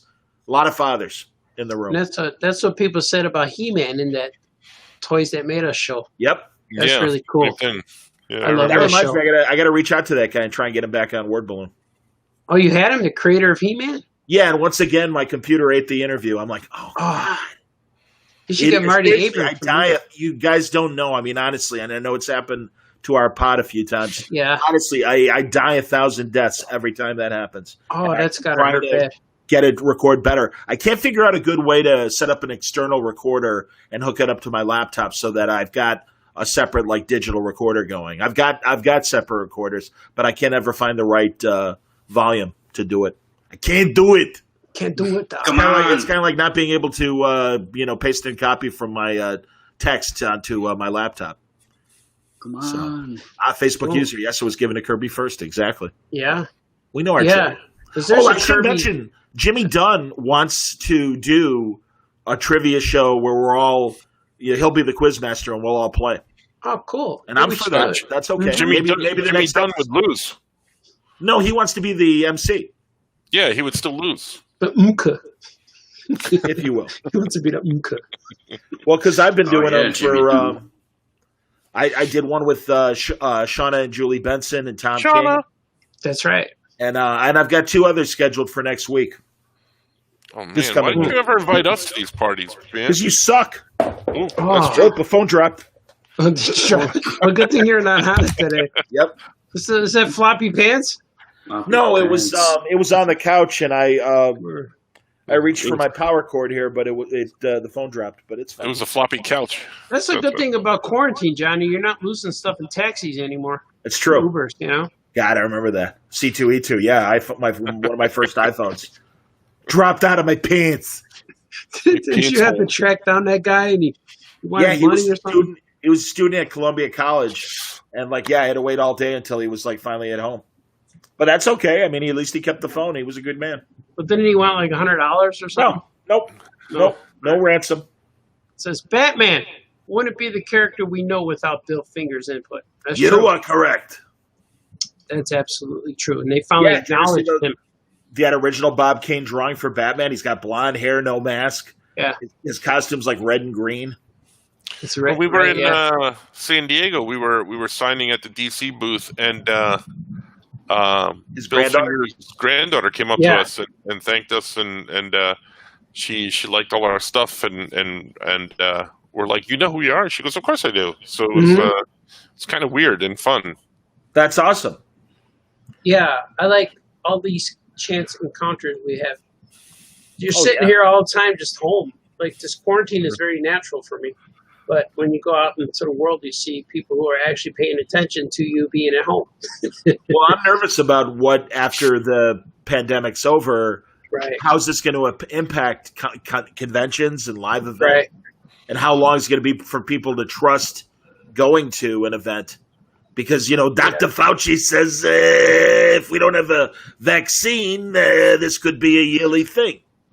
Right. Or you just allow people to get sick and then they get better. It's kind of like any, I don't know, maybe it's like any. Yeah, Artie, it's not like any. I'm sorry. You're wrong. Yeah. That's not correct, sir. Maybe. I don't know. That's kind of the problem. That's the problem. Well, no, if it was like anything, they'd already have the cure, Right. I've been seeing a lot of videos of celebrities who are encouraging people to stay in their homes and not go out and practice social distancing. I think my favorite so far has been one from Robert De Niro, because it's just Robert De Niro. This was on Instagram. I saw it. He's sitting in a chair. They did this for the state of New York because things are so out of hand well, here. That's it. Yep. Yeah. That's it. This is the one. It looks like they put him right in front of his front door. So he's in the house and the door's right behind him, and he's sitting in a chair and he's looking at the camera and he's reading the cue cards and he's going, "Hello, I'm Robert De Niro. Stay in your house. Don't go out. I'm watching you." Did he do that? Did he do the eyes? He did That's the eyes. fantastic. At the end, he goes, "I'm watching you." That's awesome. Do you see the one with Max Brooks and Mel Brooks? Where Max, that was Mel's great. son, and he goes to visit him, and he's got a glass, screen door or whatever, and Mel stays behind the glass, so he never comes out. And he's like, "Hey, I'm just checking in on my dad, but I'm not going inside because we shouldn't do that. We got to be careful with the old people and not, infect them or whatever." That's right. But it was very cute. And Mel, for 92 or whatever, looked fantastic and energetic. And it was like, thank God he's okay, and thank God he seems incredibly spry for being in his early 90s. It's pretty awesome. Spry for a 90s guy. Yeah. I think it's Rappaport, his last name is. Michael Rappaport. He's an Irish guy who always plays a cop or a me guy. Yeah. You should look at his. He swears through the whole thing, telling you to stay home and watch your kids, but it's real violently rated R. And he's real funny. I put it on there. And I listened to it, and I was laughing the whole time and thinking, man, this could be either career suicide or just like he's just in it. The Facebook user says, it's Wayne.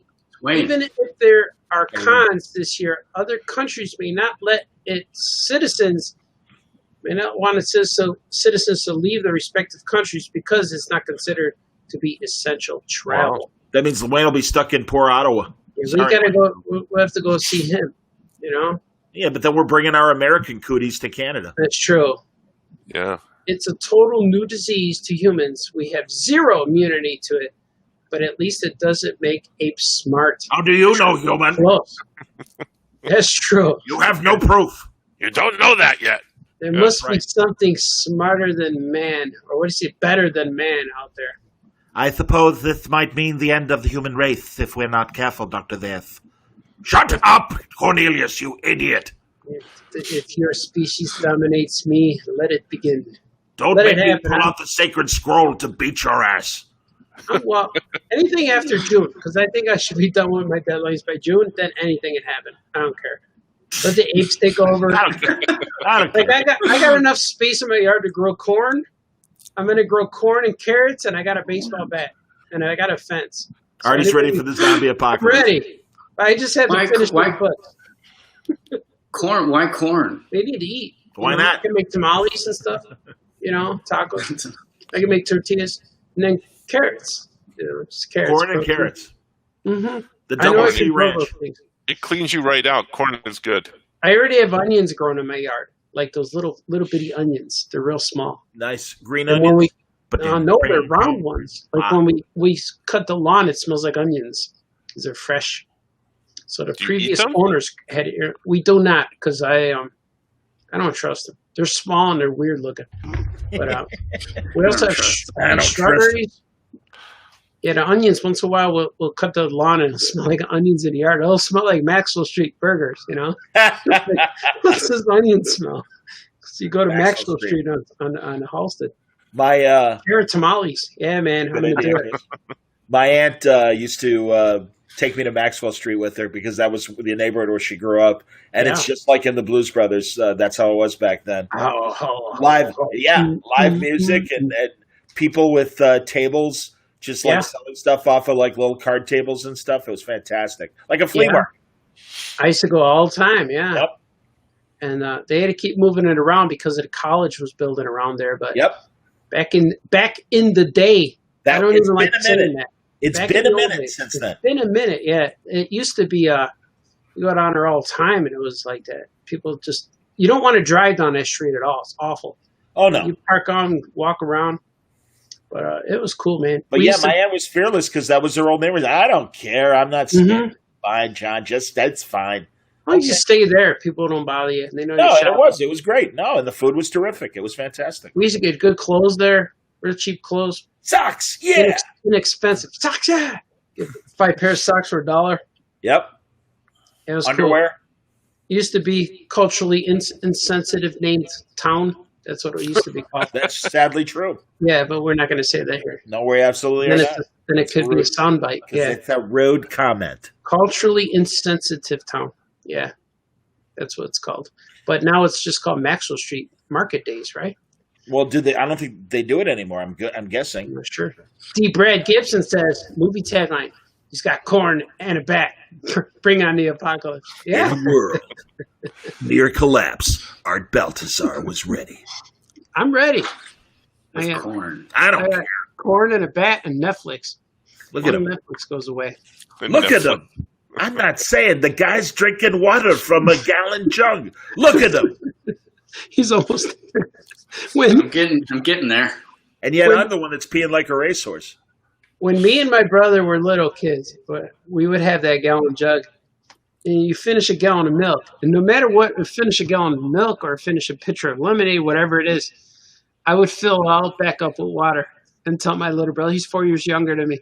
And I would fill it up with water, and I said, bet you can't drink that. And he goes, I could drink it. I go, no, you can't. You can't drink that whole thing. He goes, I could drink it. So he would take the whole gallon of milk that's now filled with water. He would drink, boom, boom, boom. So he would never finish, of course. But did he throw up or anything? He would just get so full he couldn't do it. And so, now that he's home, he was in Mexico for like 20 years. So now he's been home, and we were telling all, remember when I used to make you drink all this? And he would say, yeah, I can never finish. And then he remembered, I forgot that we used to play a game. Whatever's in that, you got to eat it. so we would open the fridge and we see all the Tupperware containers and leftovers. And we would say, whatever's in that, you got to eat it. And we would open up. Sometimes you never know what it is. It could be, oh, good, I got pudding. I'm like, oh no, I got green beans. I got to eat them. And you just got to eat them cold, just like that. Whatever's in there, you got to eat it. It could be a bowl of gravy. You got to eat it. So my mom was listening to us tell, you used to make him drink a gallon of water? I was like, yeah. And she was yelling at us like if we were still like 8 and 9 years old. How You dare told me- touch your little brother? You told me a story once, and it circled back to something you did afterwards. But Yeah. you told the story about you and your brother watching a TV show, Mm-hmm. and he started fidgeting, and you asked Right. him what's wrong. Well, he was And he had- fidgeting because he needed to go to the bathroom, but he wanted to wait till commercial. And I seen it, Right. and he was like, he's trying to hold it. He's And you're squirming like, on well, the floor. let's go to the bathroom. And he's like, no, I want to watch this. I'm going to wait for a commercial. Yes. So the moment the commercial came up, he got up to run in the bathroom, but I ran and tackled him. I ran and tackled him, and he's squirming, trying to fight me off. And I'm holding him down. And then I'm holding him down. He's trying to crawl to the bed. Let me go. And all of a sudden you hear, and we're like, Oh, no. we both stop, and we both stand up. And then he wiggles his pant leg. And a piece of poop falls on the ground. And we both look at it, and he says, oh, a big piece. And I started laughing. I walked away. And everybody watching, enjoy your dinner, by all means. So That's true. That really happened. Of course it did. so he tells me this story, and then we're at a convention, and I need to call somebody, and there was a payphone on the wall, Mm-hmm. and I go to reach for the payphone, and all of a sudden Art tackles me. This is way before we had cell phones, Yeah. and Art tackles me, but I don't stop because he's already told me the story. Yeah. So now it's a struggle for me to dial the phone as he's wrestling me to the ground. So Sprinkle's one arm is dialing the numbers, and right when he gets to the last number, I hit that switch. Ching, it turns off. I'm like, oh. So now I like. He goes, no, for real. Come on, I gotta call. I gotta make this phone call. I'm like, okay, go ahead. So he goes, ding, ding, ding, and I start wrestling him again. Indeed, a different type of pudding pop. That's true. Yeah. You know, I have a younger brother. He's 2 years younger than me. And what he used to like to do, we both played baseball, Little League. And when we were kids, what he would do is we both had cups, the athletic supporter. Of course, yes. What he would do is he would take, either from mine or his, he would take out that hard plastic piece that's in there that slides out, slides in and out.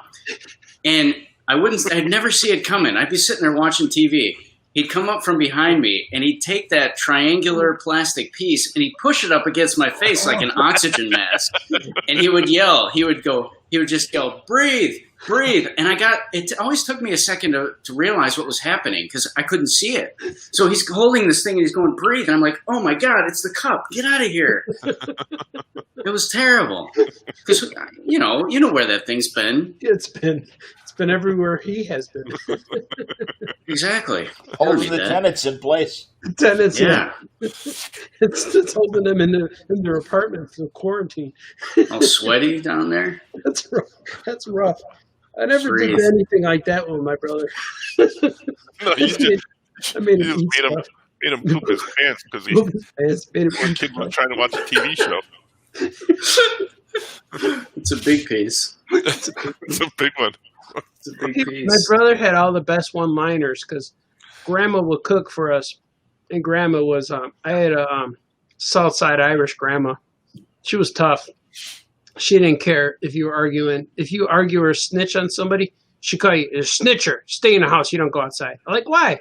You just snitching on your cousin. Like, oh. So she didn't like that. She didn't like snitchers. But when she would cook for us, she'd make us all get in line, and she just put stuff like a prison. You hold your plate. She throws stuff on your plate. And then when you go sit down, you're looking at your plate, and it's all messed up. And so my brother looked at me and said, I have everything on my mashed potatoes. And always got these one-liners. Like, oh, a big piece. Or I have everything on my mashed potatoes. And that made me laugh. That would make it all better. I'm like, yeah, me too. Big piece. Yeah. I like that. Man. That's good stuff. Another thing my brother used to do to me is he'd come up behind me and he would do the Heimlich. I wasn't choking. He would just come up behind me and he would go, whoa, what's the matter? Are you choking? And he would do that. He'd keep doing this. And I'm like, I can't breathe. Like, well, now I'm choking. Yes. It was terrible. But there's a happy ending to this story. Years later, we're both of adult age. Yeah. And I was at a restaurant. I was there with my family. And my dad was eating and he started choking. He was choking on a piece of meat. Oh my gosh. So, like, everybody around us froze. Like, nobody knew what to do. But I jumped up. I got up behind him, and I started doing the Heimlich, the way I remembered my brother doing that to me. And it worked. Did it work? Dislodged the thing, Oh, yeah. cool. And all of a sudden, my dad was like, oh, I'm good. I can breathe. And I sat down, and I was like, wow, Mhm. it worked. It really worked. And all I'm those glad years you did. ago. Yeah. He trained you well. I'm glad Yeah. your dad wasn't Mo from the Three Stooges because he would Come have hit on, you in the forehead. Bravehead. and said, what are you doing? What are you doing, you moron? Leave me alone, you dummy. What's the matter with you? See, now that my brother came back after a 20-year hiatus, he told me all these stories that I forgot about. That he said that there was whenever he would get up to go, we'd be home for summer. You know, parents working, we'd be home all day for summer, and then he would tell me that he would go he would go into the bathroom, and then I would turn off all the lights in the house. And then I would go hide. Yeah, I forgot about this. He told me, and my mom's listening. She's yelling at me for doing this. And I would go hide. And so when he'd come out of the bathroom, the lights were off. And then he would say, Art? And I wouldn't answer, are you here? And then I remember once in a while when he would look for me for a few minutes, I would just go wherever I was. I would go, whoa. And then he wouldn't know, but he told my mom that, and I got yelled at for that. And then another one I would do is in the summer every day I'd wake up before him, and I would go in his room really quiet. I would go in his room really quiet and just scream. When I wake him up, I go real quiet and just go, get up, get up, get up, wake up, wake up, wake up. Every morning he would get scared awake, and then I walk out of his room. I don't know. Your brother's probably all messed up. That's probably why he moved to Mexico. Yeah, He's no like, wonder. I'm leaving. But he told me all that. I forgot about all that. And then my mom, how did you do that to your little brother? These are the things that he does. Like Art does these things. Like we were at a show in New York, ChurchCon, I think it was, and it was kind of like a really slow, dull period. And Art's like, there's a really good echo in here. Like, yeah, it's an old church. He goes, I wonder what it would sound like if there were whales in here. And he started going, and it would echo throughout the place. And he'd be doing it all weekend long. And people were like, who is that? Where is that coming from? I don't know what that is. Art would just sidle up to the wall, like the cathedral buttress, and he'd just yell up the side of the wall, and it would carry across the place. That's true. That really happened.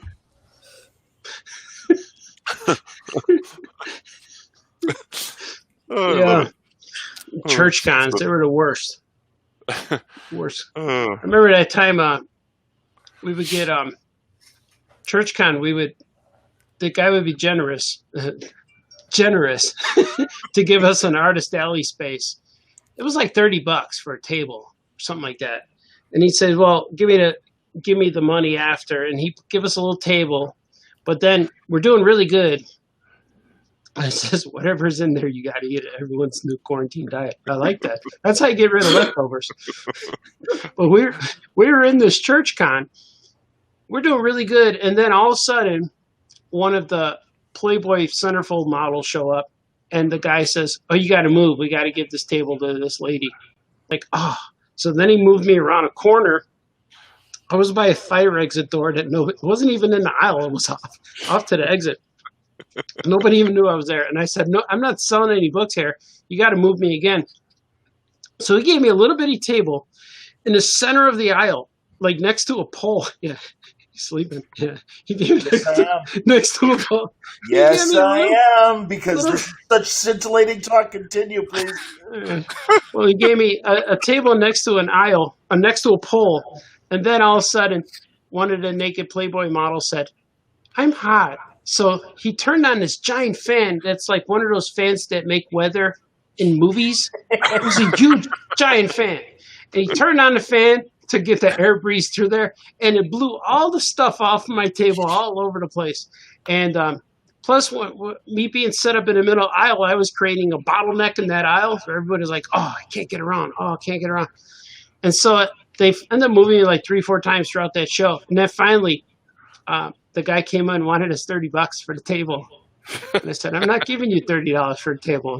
First of all, this happened.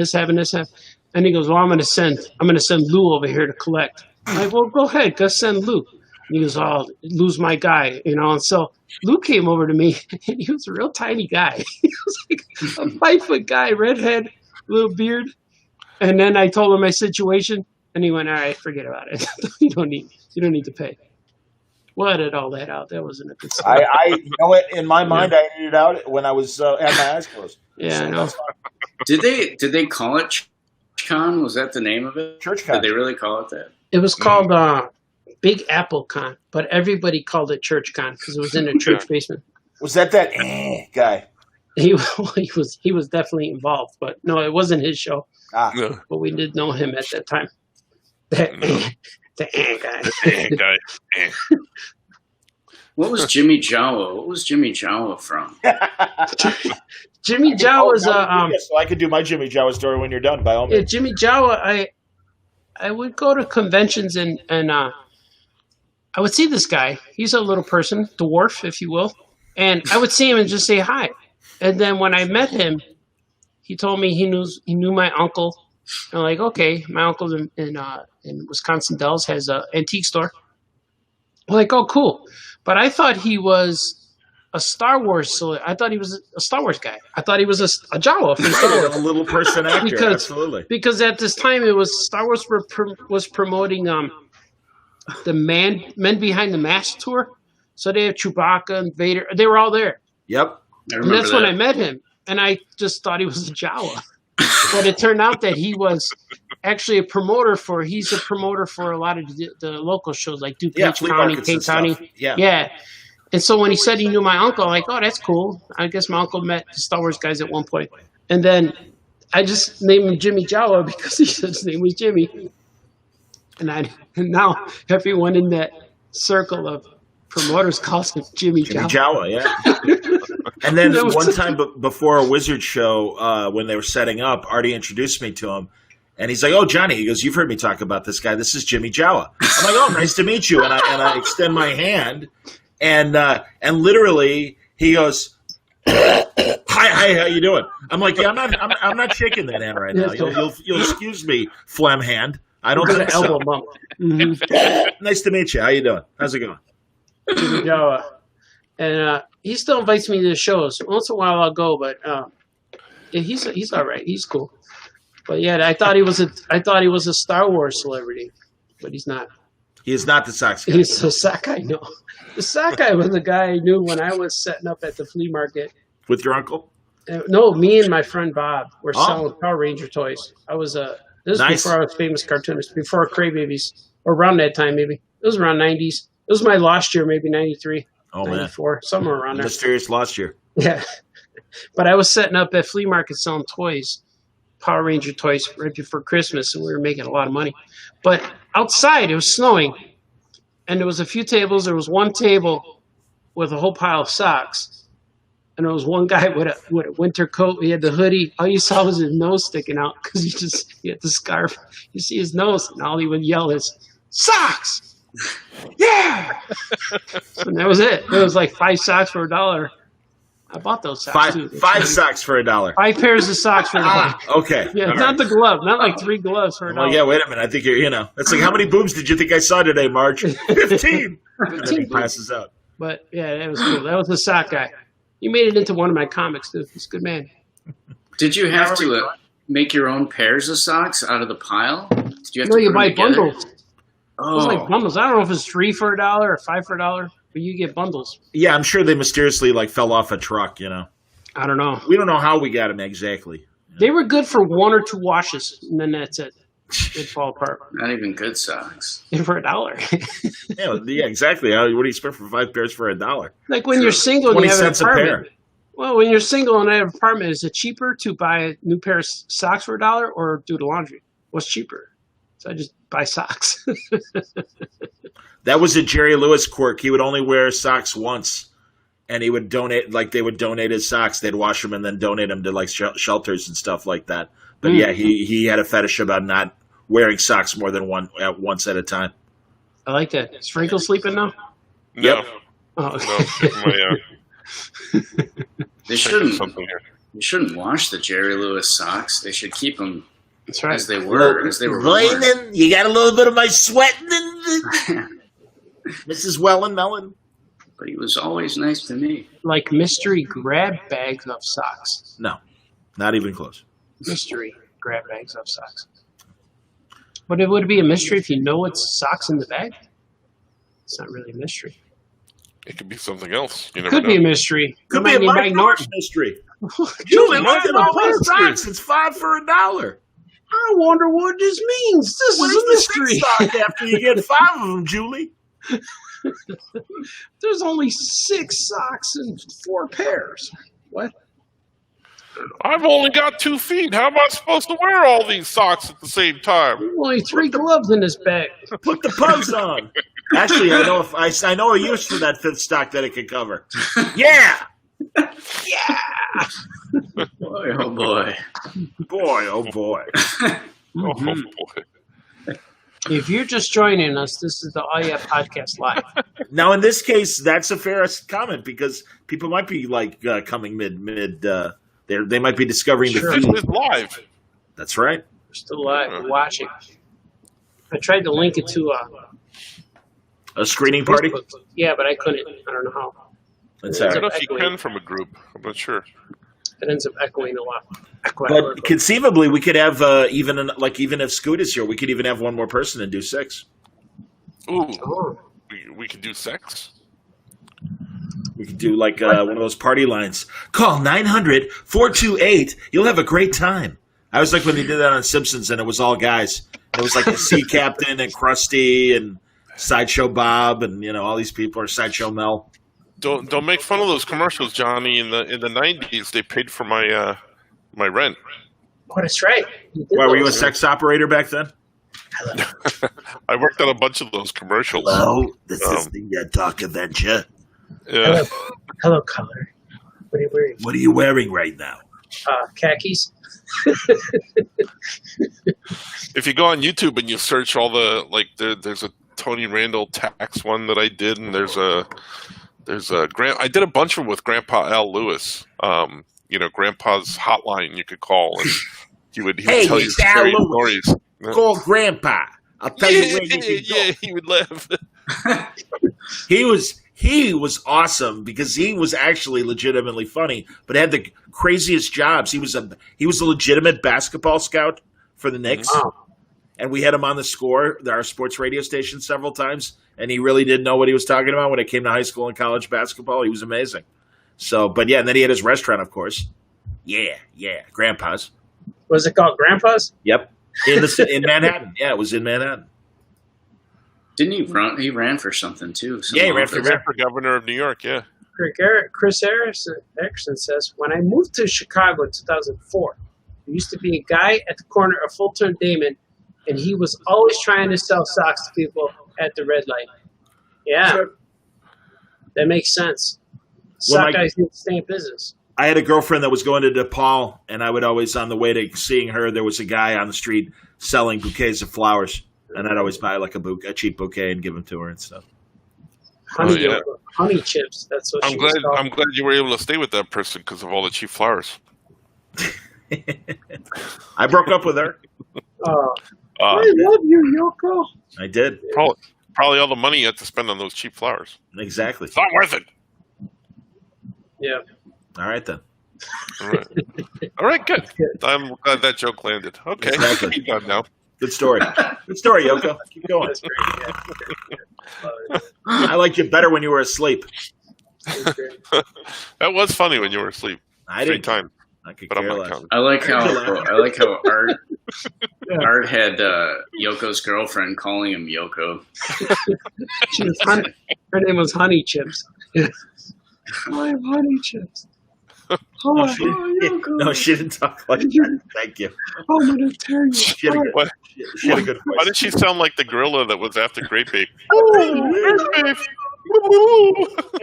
I'm gonna tear you apart. And your friend. The greatest spit take on of the '80s. Mm-hmm. Arsenio Hall. That's like a That's good. shower when he does the spit take. They've been saying they're making a sequel to that movie for like 3 years. They were. I mean, I don't know how the virus affected things, but yeah, there's like a whole big master plan of doing the Rudy Ray Moore movie that came out. Dolomite Is My Name, and then the Saturday Night Live thing, and then also there was going to be, and maybe they filmed it already, a Netflix concert, a new concert film, and then also Coming to America. Roxanne, you don't have to turn on the red light. I like that. Al Lewis used to hang out with Al Goldstein. Al Goldstein, the publisher of Screw magazine, ladies and gentlemen. I'm the Dr. John, and I'm listening. I've been in the right place, but it must have been the wrong time. That's the only Dr. John I know. Hello, caller. I'm listening. Well, we obviously have Like listeners because they keep saying stuff, so that's Yeah, good. at least 3 guys. Yeah. Yeah. I wonder what Kelsey Grammer's up to these days. You're right. You know what? I think his wife is on one of those housewife shows. Yeah, one of No, his he- former he got wives. Yeah, divorced. Yeah, maybe that's it. Yeah. Yeah. I saw a Cinemax softcore porn with her. Oh yeah. Oh. Did they show stuff? Yes, they did. Oh, Kelsey wow. Grammer's ex-wife. Yes, she did. Oh boy. I thought you were going to say with him for a second. Let I'm me never- take I'm my never gonna robe watch. off. Good Did morning, anyone order Seattle. a pizza? I'm listening. I love Frasier. Frasier's a great show. I like that show. John Mahoney, Chicago actor who played Frasier's dad. Hi, right. Frasier. Mm-hmm. He was kind of the 20th century or 90s Fred Mertz. Hi, Frasier. Hi, Niles. Yeah, it's true. We were watching an episode of I Love Lucy because they popped up on Hulu, and we were having lunch, and I'm like, oh, let's watch an episode of this, and it's the one where Lucy thinks Ricky's trying to kill her. That's a good one. She's all crazy, and he slips her a Mickey because Fred comes, hey Rick, why don't you slip her a Mickey? You know? And my son is watching this and goes, how is any of this okay? I'm like, well, back then I guess it was. I mean, it's Exactly. like we didn't think about it. I mean, during the 70s watching these things, I was like, I must have watched this episode like 50, 100 times. You had Ralph Cramden threatening domestic abuse on every Honeymooners episode. One of these Bang, days, zoom, yeah. pow right in the kisser. He's gonna punch her in the face. He wants to punch her. It's Yeah. funny when the big husband threatens the little wife by punching her. We That's watched Popeye the other day, and Bluto's choking olive oil. And my daughter was upset. I love can't this. watch Hey, this. hey, wait a minute. Come here. How you doing? She said no a whole bunch of times, and now he wants to choke her. Yep. Yeah, we like that. The biggest thing that my son was surprised, shocked at, was how people would just randomly walk in and out of Lucy's apartment, and he's like, don't they have like locks on the doors? I'm like, nobody would lock their doors back then. And he goes, how was that a thing? I'm like, when we were kids, we never used to lock our doors. Yeah, I was going to say, I remember that in the 70s, going over to friends' houses and the doors were unlocked. Absolutely. There's always something cooking in the house. That's true, too. Mm-hmm. What are you doing here? I'm looking for Mark. He's not here. Camille. Camille, you see. It's true. Look at Cosby gearing up down there. Hello. That's what he does in jail to like make sure that the guys with the shivs don't affect him or anything. He's like bumping around. Dr. Cosby in jail. Exactly. Drop your pants, you see, and cough. Now you better go see the real doctor. Yeah. I call this my Huxtable. The Huxtable shuffle. I can't cure this, man. You gotta go see the real guy. The real guy. I can't cure this virus you got, man. I gotta look at the time. Well, I better be going. Dr. Huxtable, it burns when I pee. Oh, Well, don't pee. Just hold it in. Don't pee. I don't know. Don't pee, you see. just hold it in. Next. Hey Johnny, when Andy's you're doing the overnights on the radio, do you doze off? Are you alone or with other people? Well, no, I'm alone. I mean, when I was working in the studio pre-virus, there were, the news anchors and stuff. No, thankfully, I mean, I'm not on overnight tonight. I'm on 6 a.m. tomorrow. So, but yeah, it's you're on every 10 minutes. So, no, and if you're dozing or whatever, all right, walk around, grab some coffee. Everything Artie does to stay awake. Mm-hmm. I hear you when I'm driving around, Johnny. It's pretty cool. Traffic, weather. Traffic check, weather. I did wonder about that. Like if it is every 10 minutes, like how does your mind not wander and how do you not forget? Like, oh, I got to come in now. Well, there's sports is always 2 minutes before I go on. My stuff is on the 8s. Sports is at a quarter after and a quarter till, or 16 after and 46 minutes. At 46 minutes after the hour. So those two are always, and then the top and the bottom you're always ready too because they're cutting the network pretty close to after you do your thing, they do a minute of weather, and then they go to the network. Sure. So that makes sense. So yeah, it's I'm thinking back to when I was in college. I went to Bradley University in Peoria, Illinois. Yeah. And I took a radio TV class, and every week we would do a full production. We would do like a whole 20-minute news show. There'd be people sitting at the desk doing the news, and then they would cut to some kind of news package or whatever. Right. And I'd be there was a master control room, and I'd be in charge of rolling the tape when they would say, all right, let's take a look at the whatever. And it was so easy for your mind to drift. Like, all of a sudden, people would be yelling, like, go, roll the tape. And I'd be like, oh, my God. I was so busy watching the show. And then the teacher would yell. He'd be like, we're not watching TV. We're doing TV. That was his thing. So that's why I wondered. I thought, like, man, how do you focus and make sure you jump in at the right time? No, it's a performance. I mean, it's, you go on for 90 seconds. And right now during the virus, I only have to do 45 seconds per report because there's still, there aren't a lot of people on the road. There's no cars on the road. Well, but no, there actually are trucks in it. Commerce is still going to stores, and overnight's still a very active time.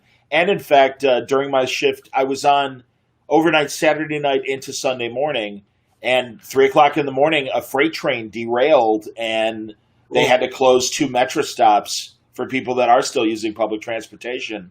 Our electric train system, not to be confused with the L or the subway. But so no, there is a need. And again, truckers listen to us a lot for information. Yeah, they still have to work. Right. Right. So Skoke, when you said you were in that production class, I took film and television courses when I was in college, and I was directing, and we were doing this live TV shoot. So I was in the control room, and one of the floor managers, because it was always these students, and she was from Queens, but she had like a weird kind of like her THs would sound like Fs. So she was telling her friend that she went to Macy's and they had a white sale over at Macy's, so she had to cross over the Frog's Neck Bridge. So I was the Frog's Neck Bridge to the wife sale, and I'm like, why are we talking? We're in the middle of a shoot right here. We're doing TV. Like, shut up. We're trying to work here. But she kept talking about the wife sale. You can't understand her anyway. Yeah. The frogs. Welcome to Earth. I had to do that once. I had to direct. Like everybody would switch their positions when they would do the live show, and I was directing, and I dreaded it because I felt like it was intense. Like you're controlling the whole show. Like what all the cameras are showing. Like, and the directions you're giving are like you say ready camera 2, and then you say take camera 2, and then that's what makes camera 2 show up on the screen. So I'm sitting there and I'm like sweating, and they ran one of the news packages so we could all take a rest for a minute. And I was like, ready, crap my pants? Take crap my pants. It was awful. Like, I'm like, how do people do this? It's so intense, but made me appreciate it. I'm sorry, Facebook user, we can't read your name, but just wanted to chime in and thank John for answering my email and questions about recording equipment and recommendation. It's helped tremendously. It's my pleasure, dude. Absolutely. If I had my email up, I would. I'll do it actually right now. I do have my email up. I will name check you and say my pleasure. Yeah, he asked if I can give him tips to help his son podcast. It was over the weekend, I believe, or last week. Would you say this one of those lines? He's the best in the business. No, he just asked me about equipment. Oh, nice. And hold on. Let's see here. Krypton. My son. Trying to find it. Krypton. Exactly. Come on, you two. We gotta hurry up. We gotta clean this place up before the boss gets home. Leticia Diaz, ladies and gentlemen. All right. Get that kryptonite out of here. I don't know, Mo. You dummy. Right. You want Superman to get sick? Gee, Mo, it's called gold kryptonite. That's right. Wait a minute. The operative word is gold. We could be rich. You dummy. That's periwinkle kryptonite. What are you going to do to him now? Makes you fabulous. Yeah, I was going to say, man, look at him dance, Mo. Makes you temporarily fabulous. Well. Oh, Clark. Thank you, everybody, for coming, because we've definitely run our course at this point. So I want to say thanks to all of you out there in the place of the Facebook lands and the I Like Pinks. Yeah. Thanks for joining us for the Oh Yeah podcast live on Facebook. And I like Pink very much. We may do this every once in a while, but probably never again, because Johnny always yells at me. So. Don't forget to get your copy of Dumb and Dumber, the novelization. But remember, it's abridged. So take me to the abridged. Dun, dun, dun, dun. You're gonna miss out on some things. Like there's a part where Harry experiences a case of watery feces. Oh, it's not in the book. It's not in the book. Let's see the movie for the extras. I want to know how they interpret that part when he goes, "You want to hear the most annoying sound in the world?" And then yells in that guy's ear when they're in the car. Is that in there? That's a good question. Basically, that's what the noise he made. So yeah, hopefully this was good for everybody, and probably not, but we thank you anyway. Yeah, thanks for hanging out and chatting and putting up your comments and following us. And I'm going to share this as many places as I can. And make sure to follow us on all of our streaming things that are on the bottom there. Oh, and Patreon you guys have now, right? Yeah, we do. Yeah, that's scrolling all across the bottom there. So yeah. Don't do that with your hands, John. It's right in front of the camera. It's not good. But I want to say thank you, and I want to say I like Pink very much, Lois. Yeah, I like Pink very much. Yeah, sure. Pink much. I like Pink very much, Lois. Anakin. Yeah. Anakin. Do it, Artie. See you next time. Do it, Artie. Yes. Okay, bye-bye. Oh, yeah.